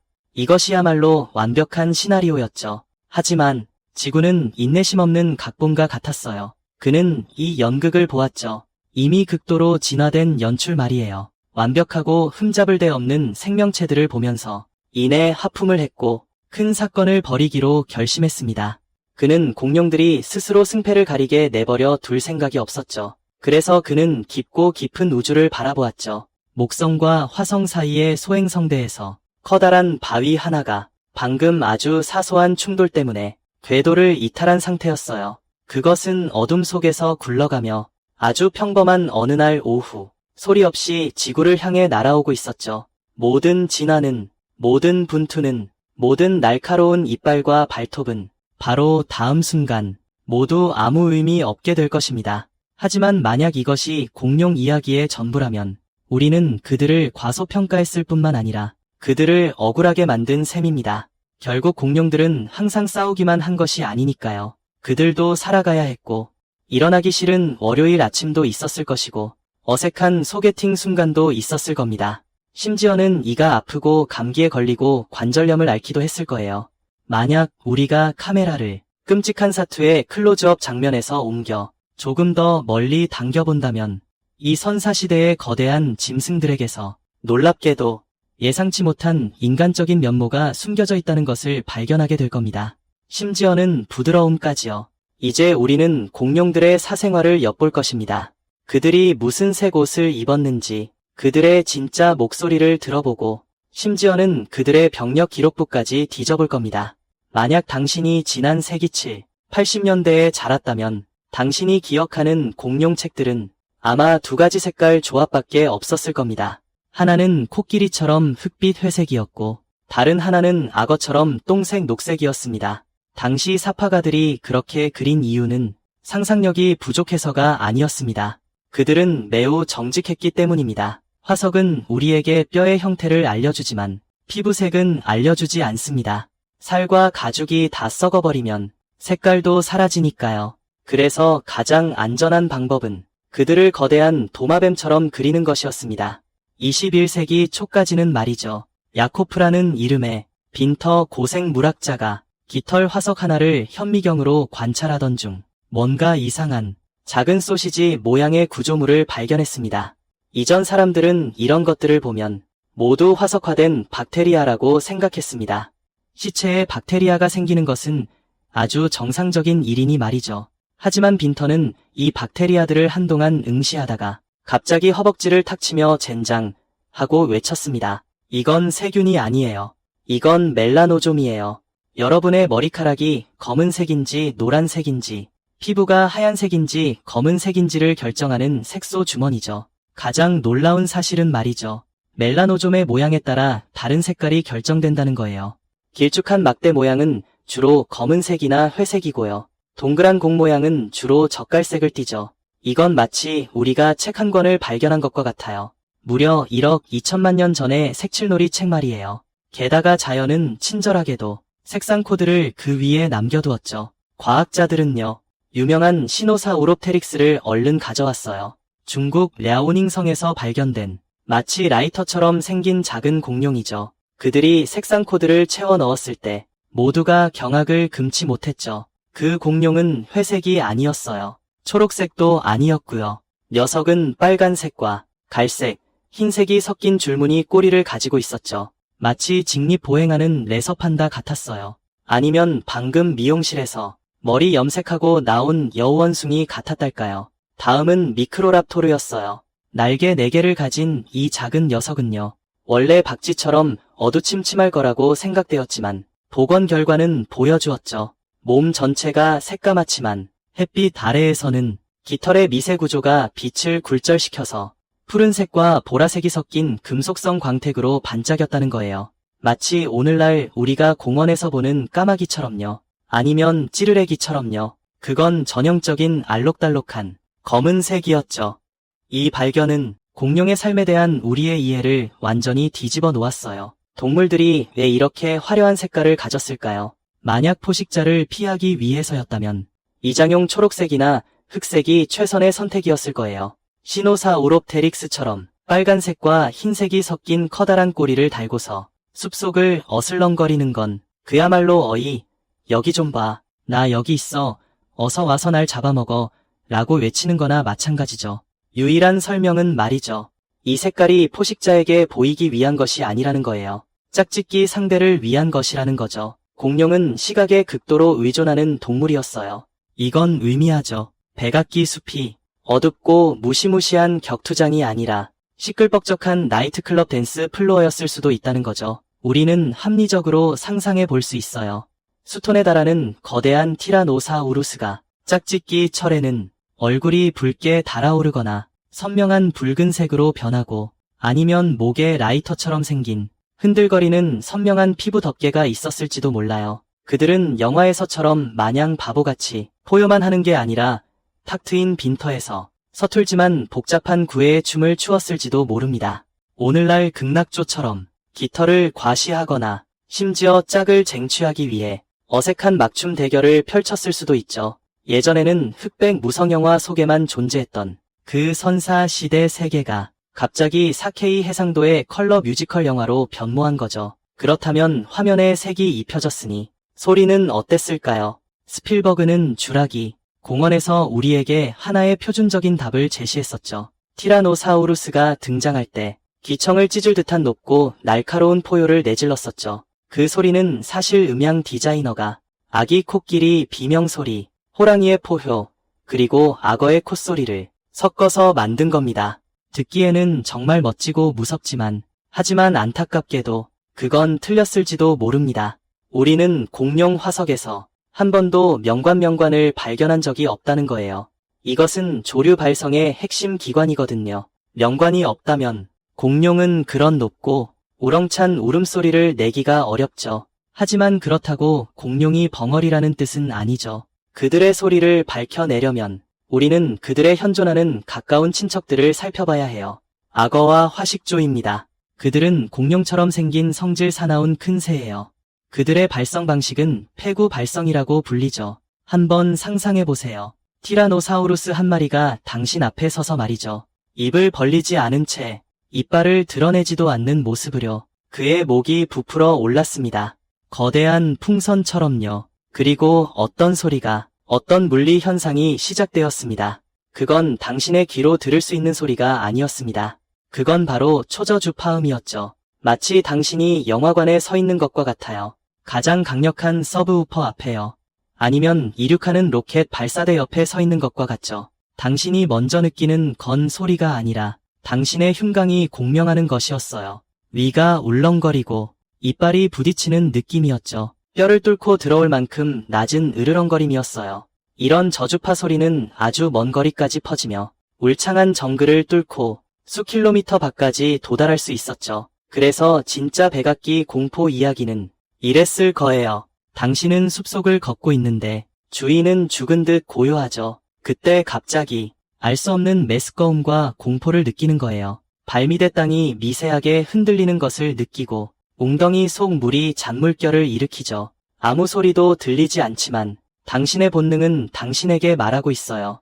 거대한 존재가 당신을 지켜보고 있다고 말이죠. 그 들리지 않는 으르렁거림은 영화 속 이빨을 드러내고 발톱을 휘두르는 비명보다 만 배는 더 무섭죠. 미지야말로 가장 큰 공포이기 때문이죠. 자, 이제 이 공포는 잠시 접어두고 공룡의 연약한 면을 들여다볼까요? 박물관에서 화석은 대개 완벽하고 강인해 보이지만 만약 당신이 법의학자처럼 돋보기를 들고 그 뼈들을 자세히 살펴보면 단계별로 가슴 아픈 병의 기록들을 보게 될 거예요. 이것이 바로 골병리학입니다. 세계에서 가장 유명한 티라노사우루스 수를 살펴보도록 하죠. 시카고 필드 박물관에 서서 800만 달러짜리 이 골격을 올려다보면 당신은 이풍당당한 여왕을 보게 될 거예요.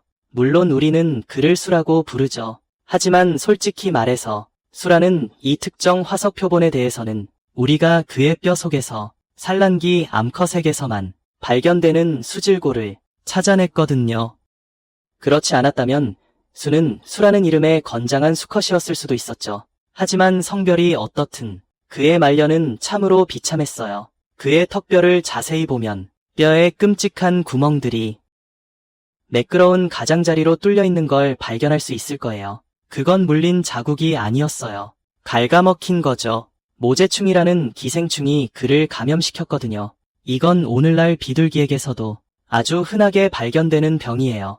이 작은 악마들은 수의 목과 입속에서 번식하며 그의 뼈를 부식시켰답니다. 그 고통을 한번 상상해보세요. 지구상에서 가장 강력한 포식자였던 수는 생의 마지막 단계에서 물 한 모금 마시는 것도 뼈를 깎는 고통이었을 거예요. 그는 차를 부술 만한 힘이 있었지만 고기 한 점도 삼킬 수 없었죠. 그는 굶어 죽었어요. 이건 단순히 비장한 죽음이 아니었어요. 길고 고독한 고통이었죠. 그리고 또 다른 유명한 티라노사우루스 화석인 비겔의 경우엔 더욱 처참한 기록들이 발견되었답니다. 부러진 갈비뼈, 감염된 발가락, 골절된 팔. 이 녀석은 말 그대로 걸어다니는 부상자 명단 그 자체였어요. 하지만 이런 고통스러운 기록들 속에서도 우리는 한 줄기 따뜻한 희망의 빛을 보았답니다. 아니면 정말 엄청난 생명력이라고 할 수도 있겠죠. 아주 심각한 부상을 입었던 공룡들의 화석이 발견되곤 하는데, 예를 들어 다리뼈가 완전히 부러졌거나 턱뼈에 심한 충격을 받은 경우들이 있었어요. 그런데도 그들의 뼈에는 치유된 흔적이 남아 있었죠. 여기서 아주 철학적인, 의미심장한 질문이 떠오릅니다. 1억 년 전 그 잔혹한 자연계에서 다리뼈가 부러진 육식 공룡이 어떻게 뼈가 다 나을 때까지 살아남을 수 있었을까요? 한 가지 로맨틱한 해석은 누군가가 그를 돌봐주었다는 거예요. 아마 그의 짝이었거나 어쩌면 그의 동료였을 수도 있겠죠. 그들이 고기를 물어다 주었을지도요. 상처 입은 동료의 입가에 음식을 가져다 놓았고 그의 곁을 지키며 다른 포식자들을 쫓아버렸을 것입니다. 만약 그렇다면 그것은 공룡들 사이에 유대감이 있고 애착이 있으며 심지어 우리가 사랑이라 부르는 무언가가 있었음을 의미합니다. 물론 객관성을 유지하기 위해 저는 여러분께 또 다른 냉혹한 해석도 제시해야 합니다. 어쩌면 애틋한 보살핌 따위는 전혀 없었을지도 모릅니다. 단지 공룡의 생명력이 비정상적으로 끈질겼을 뿐일 수도 있죠. 오늘날의 악어처럼 말입니다. 다리가 부러지고 턱이 으깨져도 더러운 물과 극도로 느린 신진대사에 의지해 몇 달을 버텨내며 뼈가 스스로 붙을 때까지 견딘 것일 수도 있습니다. 그들은 사랑이 있어서 살아남은 것이 아니라 하수구의 쥐처럼 목숨이 질겼기 때문에 살아남은 것입니다. 어느 쪽 해석이든 이 동물들에 대해 경외감을 느끼게 합니다.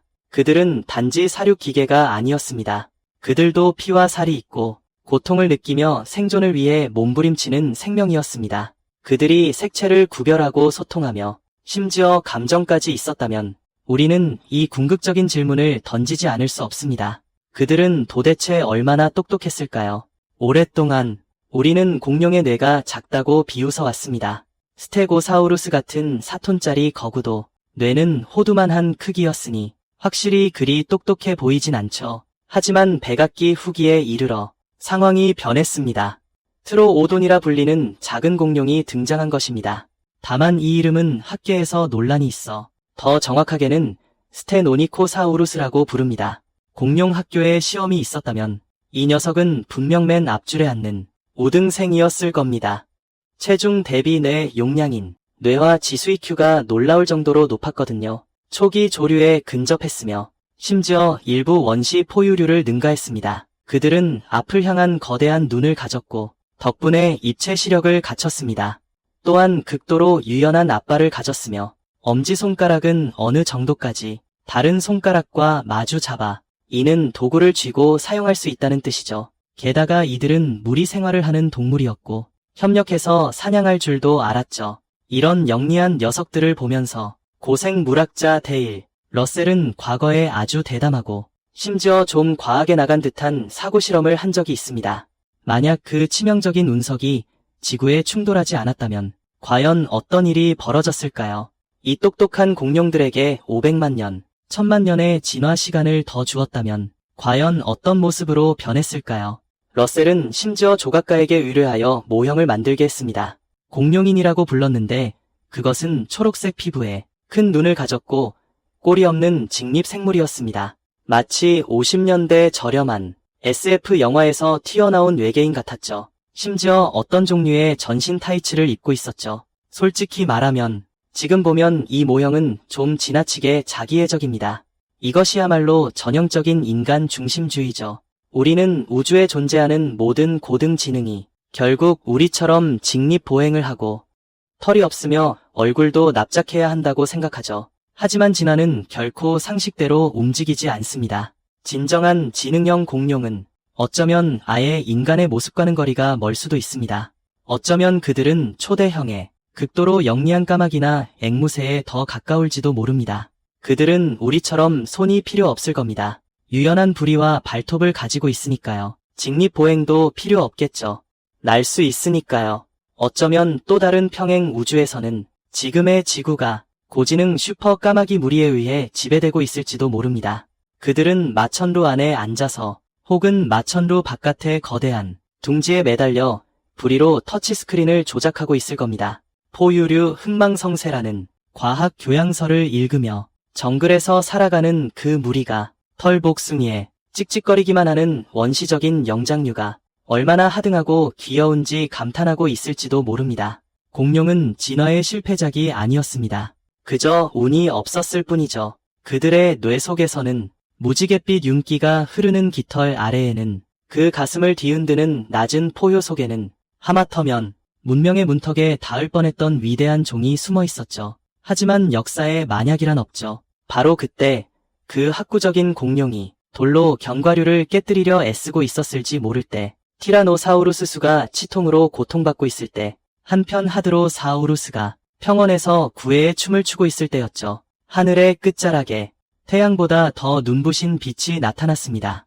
모든 것을 끝낼 그 순간이 마침내 찾아온 거죠. 하지만 그 전에 아직 하나의 궁극적인 미스터리가 남아있습니다. 이 파멸의 이야기 속에서 정말로 모든 공룡이 멸종했을까요? 아니면 어쩌면 한 무리의 반역자들이 진작에 육지의 한계를 간파하고 다른 차원을 정복하기로 결정했을까요? 그리고 이런 생각 자체가 하나의 보편적인 오해에서 비롯된 거죠. 우리는 늘 공룡을 이미 망해버린 실패자 집단으로 보죠. 우리는 박물관 유리 진열장 앞에 서서 그 거대한 뼈들을 보며 마음속에 어떤 생존자만이 가질 수 있는 값싼 동정심으로 가득 차죠.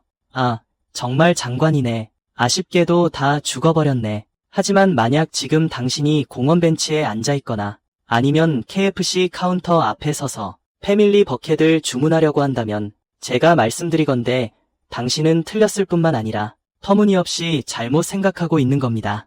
공룡은 결코 떠난 적이 없어요. 그저 모습을 바꿨을 뿐이죠. 크기가 작아졌고 전봇대에 똥 싸는 법을 배웠을 뿐이에요. 그리고 줄곧 우리 머리 위를 맴돌고 있죠. 이제부터 우리가 이야기할 건 공룡 가족 중 가장 파격적인 녀석들이에요. 그들은 진흙탕에서 악어와 씨름하는 것에 지쳐버렸어요. 티라노사우루스에게 쫓기는 것에도 지쳤죠. 그래서 그들은 생명 역사상 가장 대담한 결정을 내렸습니다. 육지 따윈 집어치워. 우리는 하늘로 갈 거야. 먼저 우리는 풀어야 할 고생 물학자들을 괴롭혔던 한 세기 넘는 오해가 있습니다. 깃털은 뭘 하는데 쓰는 걸까요? 오랫동안 교과서는 우리에게 말했어요. 깃털은 날기 위해 태어났다고요. 이거 꽤 논리적으로 들리죠? 그렇죠? 새는 깃털이 있고 새는 날 수 있으니 깃털은 곧 비행이다. 하지만 이건 진화론적으로는 전혀 말이 안 돼요. 한번 생각해보세요. 진화는 결코 장기적인 계획을 가진 총설계자가 청사진을 들고 좋아 얘들아라고 말하는 게 아니에요.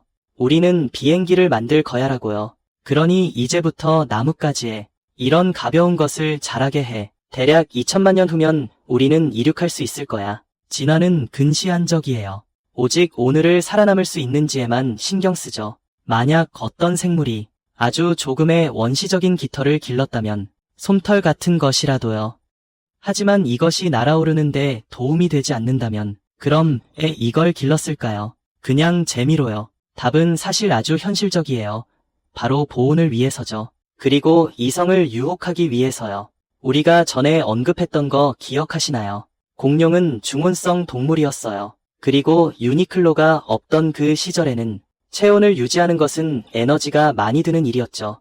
특히 몸집이 작은 공룡들에게는 열을 너무 빨리 발산하는 것이 치명적인 문제였어요. 그래서 대자연은 그들에게 스웨터를 하나 짜주기로 결정했죠. 가장 초기의 깃털은 결코 바람을 일으킬 수 있는 그런 날개 깃이 아니었어요.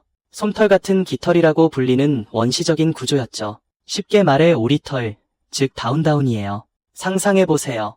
만약 어린 티라노사우루스를 당신 앞에 놓는다면 온몸이 비늘로 뒤덮인 괴물이 아니라 털복숭이 성난 핫팩일 수도 있다는 거려. 하지만 대자연은 곧 알게 되었어요. 이 스웨터에 또 다른 기막힌 용도가 있다는 것을요. 이미 털이 자랐으니 왜 좀 색깔을 입히지 않을까? 우리가 이전에 이야기했듯이 공룡은 시각적인 동물이었어요. 그래서 원래는 평범했던 보온 내복이 천천히 파리 패션위크의 오뜨꾸띠르 드레스로 변모했죠. 그들은 길어졌고 단단해졌으며 화려한 색깔을 갖게 되었어요. 자, 이제 우리는 패딩 점퍼를 입고 화려하게 치장한 작은 공룡들을 갖게 되었어요. 그들은 숲속을 뛰어다녔고 때로는 포식자를 피하기 위해 나무에 기어오르기도 했죠. 때로는 벌레를 잡기 위해 높은 곳에서 뛰어내리기도 했고요. 바로 이 과정에서 물리학의 기적이 일어났습니다. 팔에 자라난, 원래는 자신이 얼마나 멋진지 보여주기 위한 장식용 깃털들이 그들이 뛰어내릴 때 뜻밖에도 약간의 공기역학적 힘을 제공해 주었죠. 이건 순전히 우연이었어요. 이건 마치 원래는 비를 막기 위해 우산을 샀는데 바람이 너무 세서 당신이 발견하게 되는 것과 같아요. 이 우산이 당신을 데리고 일정 거리를 미끄러져 갈 수 있다는 거려. 그 순간 진화의 방향키가 맹렬히 회전했고 자연 선택은 갑자기 깨달았죠. 어라, 이거 괜찮은데. 그리하여 팔의 깃털은 점점 길어지고 뼈는 점점 가벼워지며 가슴 근육은 점점 더 발달했습니다. 원래는 보온과 과실을 위한 코트였던 것이 하늘을 정복하기 위한 날개가 된 것이죠. 비행은 깃털 진화 역사상 예상치 못했지만 세상을 바꾼 부작용이었던 거죠. 이제 우리가 자주 간과했던 종인 새를 다시 살펴보겠습니다. 전통적인 생물 분류학에서는 조류강과 파충류강이 분리되어 있죠. 이건 마치 우리가 닭과 개를 완전히 다른 두 종으로 나눈 것과 같아요. 말도 안 되게도 사실 조류는 바로 공룡입니다.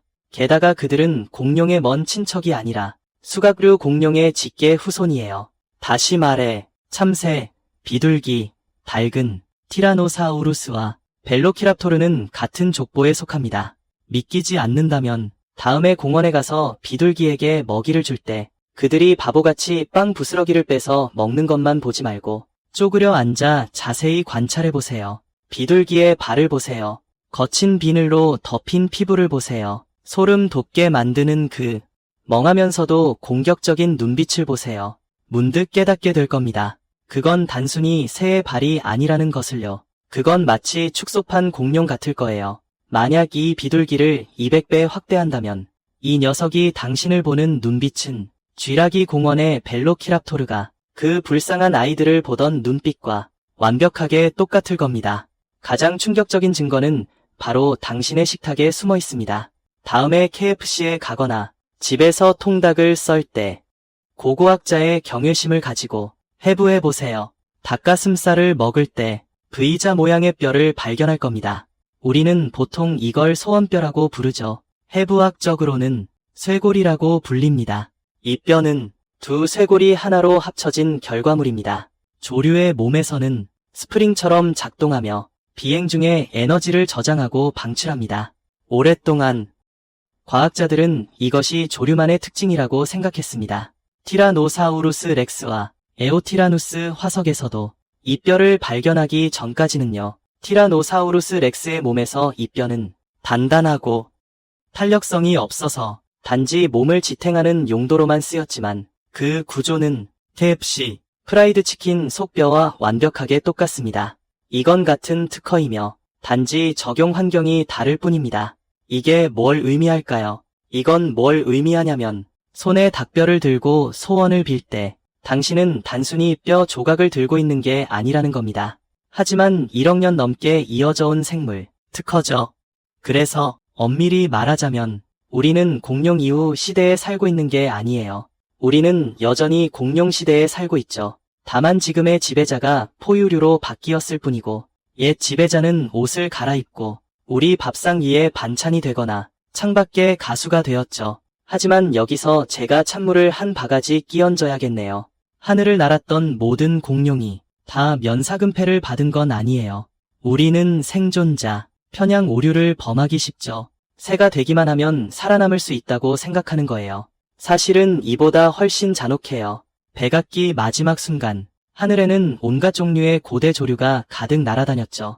이빨이 달린 반조류도 있었고, 갈매기처럼 생긴 어조류도 있었어요. 이 녀석들은 비록 날 수 있었지만, 대부분은 땅 위의 표정과 마찬가지로 곧 닥쳐올 대재앙 속에서 흔적도 없이 사라져 버렸어요. 오직 아주 특별한, 심지어는 비주류에 가까운 한 종류의 새만 살아남았죠. 그들은 땅 위나 물가에서 살았고 입안에는 무거운 이빨 대신 할 수 있는 것으로 바뀌었는데 이것 덕분에 그들은 대화제 속에서 살아남은 단단한 식물 씨앗을 먹을 수 있었고 이것이 종말 시대의 유일한 식량이 되었어요. 바로 이 보잘것없어 보이는 청소부들이 현대 모든 조류의 조상이 되었답니다. 정말 기막힌 아이러니죠. 한때 하늘을 지배했던 이빨 달린 맹렬한 고대 조류들은 너무 전문화되어 특정 먹이 사슬에 너무 의존했기에 결국 티라노사우루스와 함께 멸종하고 말았어요. 반면 보잘것없고 뭐든지 먹는 지상 조류는 그들의 보잘것없음 덕분에 살아남았죠. 이 모든 것의 전환점은 매우 구체적인 시점에서 일어났어요. 노스다코타주 타니스 화석 유적지에서의 놀라운 발견 덕분에 분석을 통해 화석이 된 물고기 뼈 속의 성장선을 과학자들은 그 파멸의 순간을 심지어 계절까지 정확히 밝혀낼 수 있었답니다. 북반구의 봄이었습니다. 만물이 소생하고 있었죠. 꽃들은 만개에 있었고요. 식물들은 한창 진행 중이었어요. 저희가 전에 언급했던 광합성 향연을요. 하드로사우루스들은 강가에 둥지를 틀고 있었고 티라노사우루스들은 구애 중이었죠. 하늘에 이빨 달린 고대 조류들은 한창 곤충을 잡고 있었습니다. 평범하기 그지없는 오후였죠. 대부분의 공룡들은 먹고 자고 혹은 잡아먹히지 않기 위해 바빴습니다. 그들이 알지 못했던 것은 무려 1억 6천만 년에 달하는 지배에 마침표를 찍을 물리학의 심판이 이미 최종 카운트다운에 들어섰다는 사실이었죠. 만약 그때 충분히 높이 나는 새가 있었다면 하늘의 이상한 점을 알아챘을지도 모릅니다. 저 푸른 창공 위로 하나에 그곳에 속하지 않는 두 번째 태양이 나타났던 거죠. 그것은 점점 커지고 점점 밝아지더니 결국 그 빛이 진짜 태양을 압도하고 말았습니다. 죽음의 그림자를 이 활기 넘치는 행성 위에 들이우면서요. 모든 사랑과 증오, 모든 진화의 기적, 모든 생존 경쟁이 이어지는 몇 초 안에 폭력적인 종말을 맞이하게 될 겁니다. 우주가 아기를 품고 있지 않더라도 적어도 매우 인내심은 있습니다. 목성과 화성 사이의 어두운 구석 어딘가에 삼봉우리만 한 바위, 아니 날아다니는 맨해튼 섬이 있었습니다. 그것은 수억 년 동안 허공에서 뒹굴고 있었죠. 그것의 탄생은 아무도 듣지 못한 아주 작은 충돌에서 비롯되었습니다.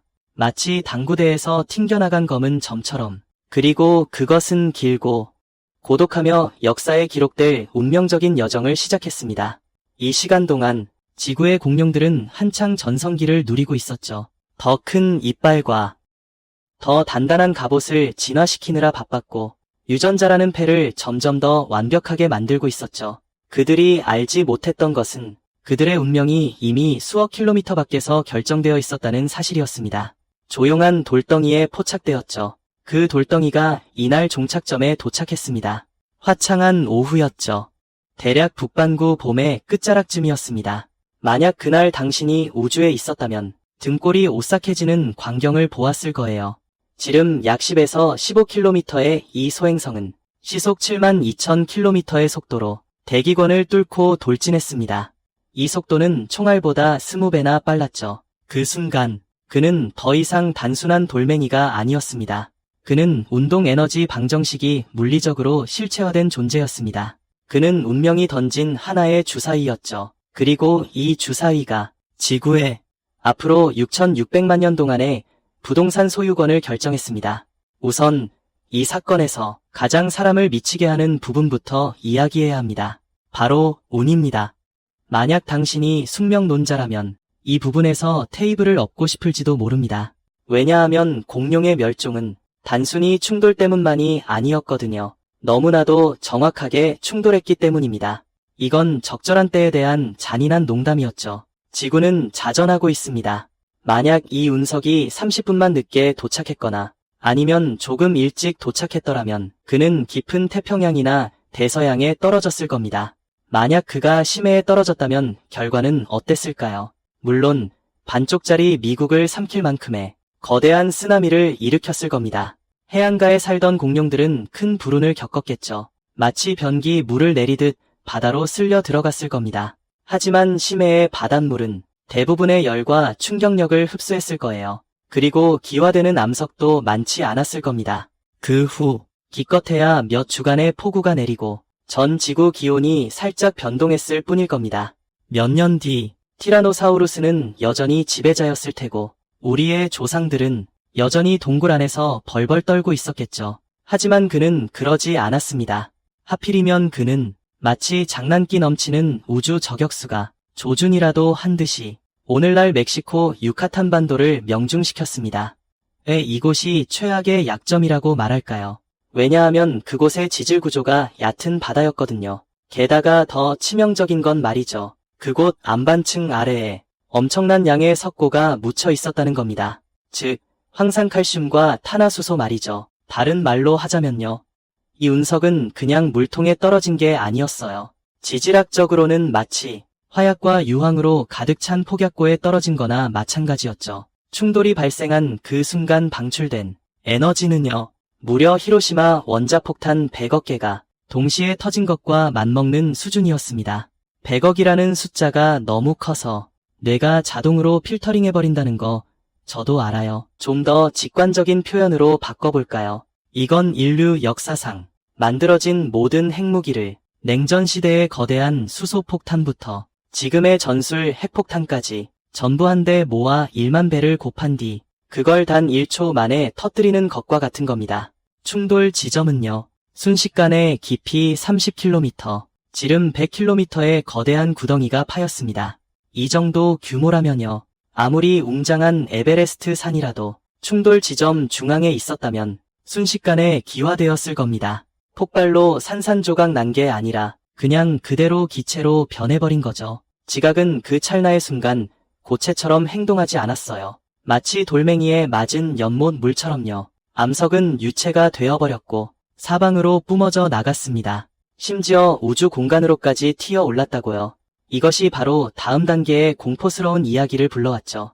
이 충돌은 지상에서 끝나지 않았습니다. 진짜 살상력은요. 하늘로 뿜어 올린 것에서 나왔거든요. 충돌 발생 후 몇 분 안에 수조톤에 달하는 용암과 먼지, 유황, 그리고 암석 파편들이 대기권 밖으로 내던져졌고 궤도에 진입했습니다. 우주에서 보면요. 지구는 마치 피를 뿜어내는 상처 같았다고 합니다. 하지만 중력은 공평하죠. 위로 올라간 것들은 결국 아래로 떨어지게 마련이니까요. 약 40분 뒤 이 파편들은 대기권으로 재진입하기 시작했습니다. 그들이 엄청난 속도로 공기와 마찰할 때 그들은 수많은 불타는 유성이 되었죠. 이때 당신이 지구 반대편에 서 있었다면, 예를 들어 당시의 중국이라면 하늘이 갑자기 환해지는 것을 볼 수 있었을 겁니다. 그 흔한 낭만적인 유성우가 아니고요. 하늘 전체가 마치 전기 오븐의 상단 발열관처럼 변했습니다. 이것이 1단계 심판이었습니다. 그 이름은 바로 적외선 복사.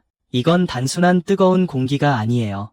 순수한 열에너지 복사죠. 마치 당신이 오븐 안에 서 있는 것이 아니라 직접 바비큐 그릴의 숯불 아래에 누워 있는 것과 같죠. 대기권의 복사 온도는 짧은 시간 안에 섭씨 200도까지 치솟았고 심지어 그 이상으로요. 아무런 차폐물이 없던 동물들에게는 순간적인 사형 선고나 다름없었죠. 당신이 80톤짜리 코뿔소류 거대 괴수든 아니면 사나운 티라노사우루스든 야외에 서 있는 한 피부는 물집이 잡히기 시작하고 폐는 끓어오르는 공기를 들이마셔 불에 댄 듯 타들어갔을 겁니다.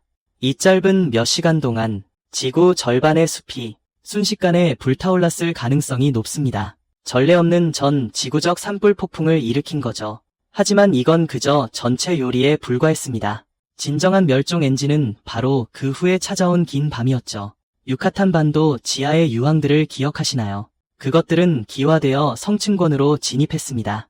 수증기와 결합해 수억 톤에 달하는 황산 에어로졸을 형성했죠. 이 미세한 입자들은 마치 두꺼운 반사 담요처럼 햇빛을 꽁꽁 차단해 버렸습니다. 지구는 바비큐 모드에서 순식간에 냉장고 모드로 전환되었죠. 이것이 2단계이자 겨울이었습니다. 어둠이 찾아온 거죠. 이건 뭐 아이고 오늘은 날이 흐리네 하는 그런 어둠이 아니었습니다. 무려 2년, 심지어 10년에 달하는 한치 앞도 보이지 않는 칠흑 같은 밤이었죠. 광합성이 멈췄습니다. 이것은 마치 기초부터 무너지는 붕괴나 다름없었죠. 제일 먼저 죽은 것은 식물들이었습니다.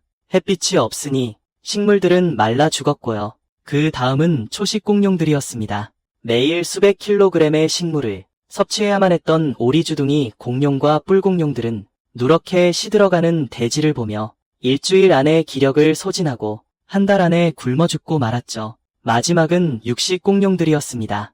그들은 처음에는 초식 공룡의 시체를 먹으며 꽤 잘 버텼을지도 모릅니다.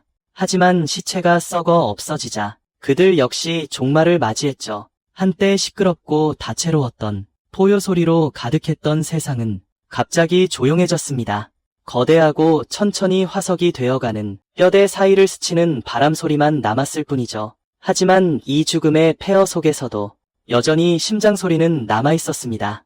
우리가 이 역사의 생존자 명단을 펼쳐보면 말이죠. 아주 역설적인 사실을 발견하게 됩니다. 살아남은 자들은 전부 실패자들이었다는 것을요. 이것이 바로 진화의 궁극적인 역설입니다. 무려 1억 6천만 년이라는 시간 동안 공룡들은 더 크고 더 강하며 더 전문적인 것을 추구해왔습니다. 티라노사우루스는 공격력을 말렙 찍었고 브라키오사우루스는 덩치를 최대로 키웠죠. 그들은 극도로 적응한 생명체였습니다. 그 시대의 특수부대였죠. 하지만 절대적인 혼란 앞에서는 극도의 적응이 저주가 되었습니다. 왜냐하면 더 전문적일수록 환경에 대한 의존도는 더 강해지기 때문입니다.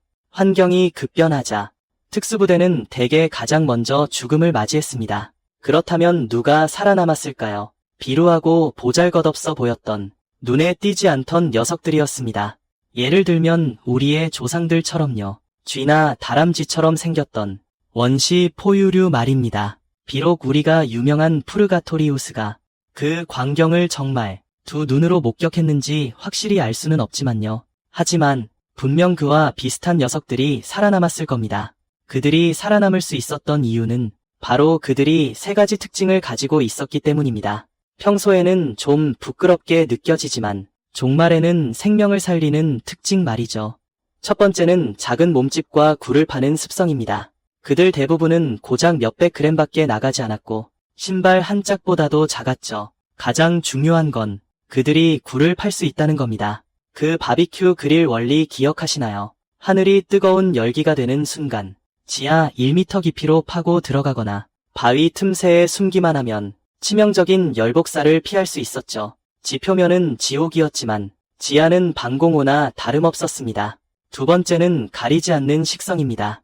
그들은 잡식성이거나 시체를 먹는 동물이었습니다. 식물이 다 죽었다고요. 괜찮아요.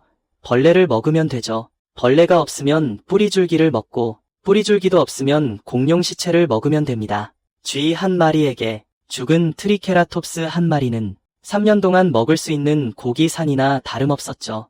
마지막은 빠른 번식력입니다. 그들의 임신 주기는 짧고 한 번에 여러 마리를 낳죠. 90%가 죽는다 해도 한 쌍만 살아남으면 몇 년 후에는 다시 한 군데를 만들어낼 수 있습니다. 포유류 외에도 또 다른 중요한 생존자들이 있었으니 바로 물속 친구들, 악어와 바다거북, 양서류입니다. 이들의 생존율은 놀랍도록 높았는데요. 왜냐고요? 물이 최고의 단열층이기 때문이죠.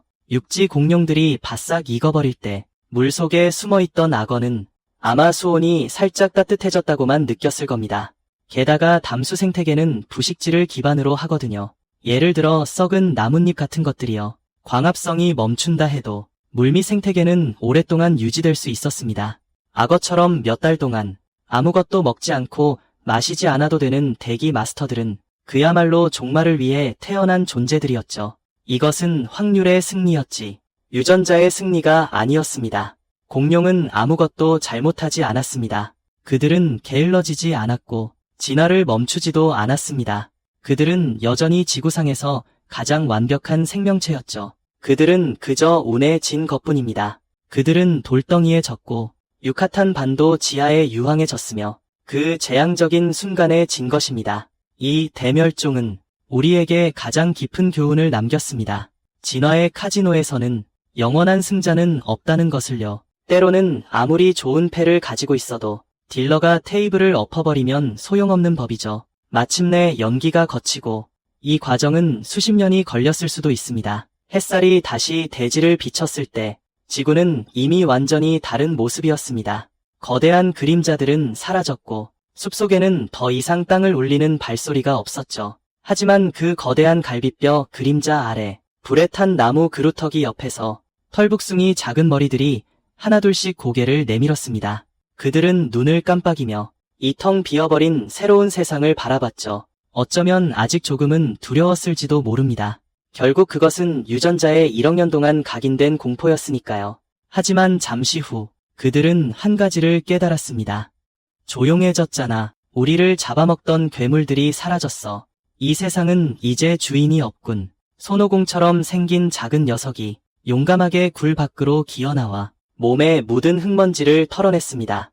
그가 몰랐던 것은 그의 후손들이 미래의 어느 날 두 발로 걷는 법을 배우고 불을 사용하는 법을 배우며 원자탄을 만드는 법을 배우고 심지어 그 지배자들의 뼈를 파내어 박물관에 전시하여 사람들이 구경하게 할 것이라는 사실이었습니다. 공룡 시대는 끝났습니다. 포유류의 시대, 즉 우리의 시대가 시작된 것이죠. 아주 화려한 시작처럼 들리죠. 하지만 너무 서둘러 축하하지는 마세요. 이야기를 마치기 전에 카메라를 현재로 돌려야 합니다. 바로 지금 이 순간으로요. 책상 앞에 앉아있는 당신에게로 말이죠. 창밖의 참새를 한번 보세요. 거울 속 자신을 다시 한번 보세요. 이야기의 끝은 말이죠. 단순히 과거에 대한 것만이 아니라 우리가 누구인지에 대한 것이며 우리가 이 우주에서 대체 얼마나 대단한 존재인지에 대한 이야기니까요. 시간을 6600만 년 앞으로 돌려볼까요? 말로는 정말 쉬워 보이지만 지질학적 규모로 보면 이건 절망스러울 정도로 길고 긴 공백기였답니다. 이 기간 동안 대륙판들은 마치 범퍼카처럼 이리저리 부딪히고 히말라야 산맥은 해저에서 솟아올라 하늘을 꿰뚫었죠. 빙하들은 오고 가며 마치 움직이는 산 같은 흰색 불도저처럼 북반구를 계속해서 짓눌렀어요. 그리고 이 긴 영화의 마지막 몇 장면에서 스테프롤이 거의 다 올라갈 때쯤에 털이 거의 없고 두 발로 걸어 다니며 플라스틱 제품에 이상하게 집착하는 영장류가 등장했어요. 바로 우리들이죠. 1억 6천만 년에 달하는 공룡 왕조를 되돌아보고 거기에 비해 보잘것없는 30만 년 인류 역사를 보면 말이죠. 특히 그 중에서도 문자로 기록된 명사는 너무 짧아서 마침표 하나도 안 될 정도죠. 우리는 알게 될 거예요. 인간이 얼마나 우스꽝스러운 착각을 하고 있는지 말이죠. 우리는 늘 스스로를 이 행성의 주인이라고 생각해요. 진화의 최종 산물이고 신이 주일 휴일을 기념하기 위해 특별히 빚어낸 완벽한 흙인간이라고 말이죠. 박물관에서 공룡 골격을 보면서 알 수 없는 우월감을 느끼게 되죠. 저들은 뇌가 작고 바퀴도 만들 줄 모르고 심지어 망원경 하나도 없었어. 그러니 운석에 맞아 죽어도 싸지. 하지만 사실은 말이죠. 공룡은 멍청해서 멸종한 게 아니에요. 그저 운이 없었던 거죠. 만약 그 운석이 30분만 일찍 도착했더라면 지금쯤 지구의 지배자는 여전히 깃털 달리고 거대한 녀석들이었을지도 모르죠. 그리고 우리 인류의 조상들은 아마도 여전히 그들 발밑에 부들부들 떨고 있는 먹잇감일 거예요. 우리가 자랑스러워하는 과학기술도 핵무기든 인터넷이든 고속철도든 심지어 당신 손에 든 배달 음식을 주문할 수 있는 휴대폰까지도 지질학적 규모의 재앙 앞에서는 사실 우리가 상상하는 것처럼 그렇게 견고하게 부서지지 않는 건 아니에요. 만약 내일 또 다른 똑같은 맨해튼 섬 크기의 행성이 다시 지구를 찾아온다면 우리가 과연 티라노사우루스보다 더 잘 해낼 수 있을까요? 아마 우리는 미리 그걸 발견할 거예요. 그건 하루 종일 망원경을 들여다보며 박봉에도 불구하고 존경스러운 천문학자들 덕분이죠. 어쩌면 우리는 몇 발의 핵미사일을 발사해서 그걸 터뜨리려고 할 거예요. 마치 할리우드 영화에서처럼 브루스 윌리스가 했던 것처럼요. 하지만 물리학이 협조해주지 않는다면 결과는 여전히 똑같을 거예요. 우리의 마철루는 장난감 블록처럼 무너질 거고 우리의 주식시장은 휴지 조각이 될 거예요. 우리가 자랑스러워하는 인터넷은 순식간에 끊어질 겁니다. 자연의 절대적인 힘 앞에서는 돌칼을 든 혈거인이나 아이패드를 든 현대인이나 사실 아무런 차이가 없어요. 우리는 모두 탄소 기반 생명체라서 200도 열복사 아래에서는 모두 구워질 거예요. 공룡은 1억 6천만 년 동안 지구를 지배했어요. 이는 곧 수많은 화산 폭발과 기후변화, 그리고 해수면의 오르내림을 성공적으로 이겨냈다는 뜻이죠. 그들은 수많은 전투를 겪은 베테랑이며 살아남는 지혜로 가득 찬 두꺼운 생존 백과사전 같은 존재죠. 반면에 우리는요, 만약 지구 역사가 한 권의 자치통감이라면 우리 인류의 모든 문명사는 아마도 그 책의 마지막 페이지에 있는 한 곳에 오타 정도일 거예요. 우리가 이 집을 물려받은 지 며칠 되지도 않았는데 벌써 집안을 엉망진창으로 만들었죠. 심지어 다음 달 주택 담보 대출 걱정까지 하고 있어요. 그러니 너무 자만하지 마세요. 시간의 법정에서는 우리는 아직 수습 기간도 마치지 못했어요. 이제 당신에게 생각에서 벗어나 고개를 들어 달라고 하고 싶어요. 만약 당신이 바쁜 도시에서 살고 있다면 베이징의 후통이든 상하이의 룽탕이든 런던의 광장이든 아마 이런 장면을 보게 될 거예요. 아스팔트 도로 위에서든 아니면 공원 벤치 옆에서든 회색 비대 어딘가 어리숙해 보이는 새 한 마리가 이상한 걸음걸이로 땅에서 먹이를 찾고 있는 모습으로 바로 비둘기 말이죠. 대부분의 사람들에게 비둘기는 도시의 배경소음의 일부일 뿐이에요. 아무데나 똥을 싸서 심지어 좀 지저분한 데다 낮게 나는 쥐나 다름없죠. 자, 이제 여러분이 저와 함께 1억 6천만 년의 여정을 걸어왔으니 그를 다른 시선으로 바라볼 수 있기를 바라요. 그를 한 마리의 새라고만 생각하지 말아주세요. 아주 잘 위장한 훌륭한 시간 여행자라고 생각해보세요. 그가 걷는 모습을 자세히 보세요. 그의 머리가 앞뒤로 까닥까닥거리는 모습은 아주 오래된 시각 안정을 유지하기 위한 수각류 공룡의 걸음걸이예요. 티라노사우루스가 백악기 평원을 순찰할 때도 바로 이런 리듬으로 걸었죠. 그리고 그의 발을 다시 보세요. 거친 비늘로 덮여 있고 갈고리 발톱이 돋아난 발말이죠. 그건 새의 발이 아니에요. 바로 축소판 공룡의 발톱이죠. 만약 당신이 감히 그의 눈을 똑바로 쳐다본다면 그 동그랗고 주황빛 붉은색의 냉정해서 소름 끼치게 만드는 눈 속에서 당신은 발견하게 될 거예요. 그 안에는 빵 부스러기를 향한 갈망이 아니라 1억 6천만 년의 냉혹한 지혜가 숨어 있다는 것을요. 이 비둘기의 유전자 속에는 판게아 대륙이 분열할 때의 진동이 새겨져 있고 그 세포 기억 속에는 첫 번째 꽃이 피어날 때의 향기가 저장되어 있으며 그 골격 구조 속에는 트라이아스기의 산소 부족 지옥에서의 생존 암호가 봉인되어 있어요. 그 비둘기의 숨 한 번 한 번이 모두 반복하고 있는 거죠. 기낭 시스템에 정교하고 기가 막힌 일방통행순환. 그는 단순한 비둘기가 아니라고요. 유전자 깊숙한 곳에는 여전히 한 마리의 회색 양복을 입은 수각류 공룡이 살고 있죠. 그는 옛날의 지배자이자 한때 대지를 흔들리게 했던 가문의 직계 후손입니다. 그의 조상들이 백악기의 천하를 호령할 때 우리의 조상들은 그저 동굴에 숨어 지내며 감히 대낮에 나오지도 못하던 야행성 생물이었죠. 그런데 지금 그는 전선이나 당신의 창틀에 서서 고개를 갸웃거리며 새로운 세입자인 우리가 바쁘게 살아가는 모습을 보고 있습니다. 정말 기막힌 철학적인 순간 아닌가요? 우리는 자연을 정복하고 그 선사시대의 거대한 짐승들을 역사의 쓰레기통에 처박아 버렸다고 생각했죠. 하지만 사실 그들은 떠나지 않았습니다.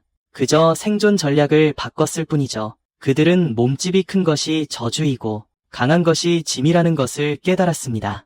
그래서 스스로를 작게 만들고 눈에 띄지 않게 변했습니다. 어떤 환경에도 만족하며 살아가게 된 거죠. 그들은 우리가 지은 마철루에 둥지를 트는 법을 배웠습니다.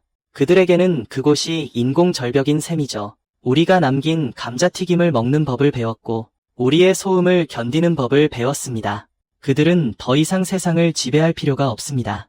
그들은 그저 우리가 세상을 지배하는 것을 지켜보면 되는 거죠. 우리는 항상 곳곳에 지구 살리기라는 슬로건을 붙이고 전기차를 몰고 다니며 성실하게 쓰레기를 분리수거합니다. 스스로를 지구의 슈퍼히어로처럼 느끼면서 말이죠. 하지만 솔직히 말해서 지구는 전혀 신경 쓰지 않을지도 모릅니다. 지구는 이리저리 날뛰는 우리 인간들을 마치 거실에서 불장난하는 아이들을 보는 것처럼 생각할 겁니다.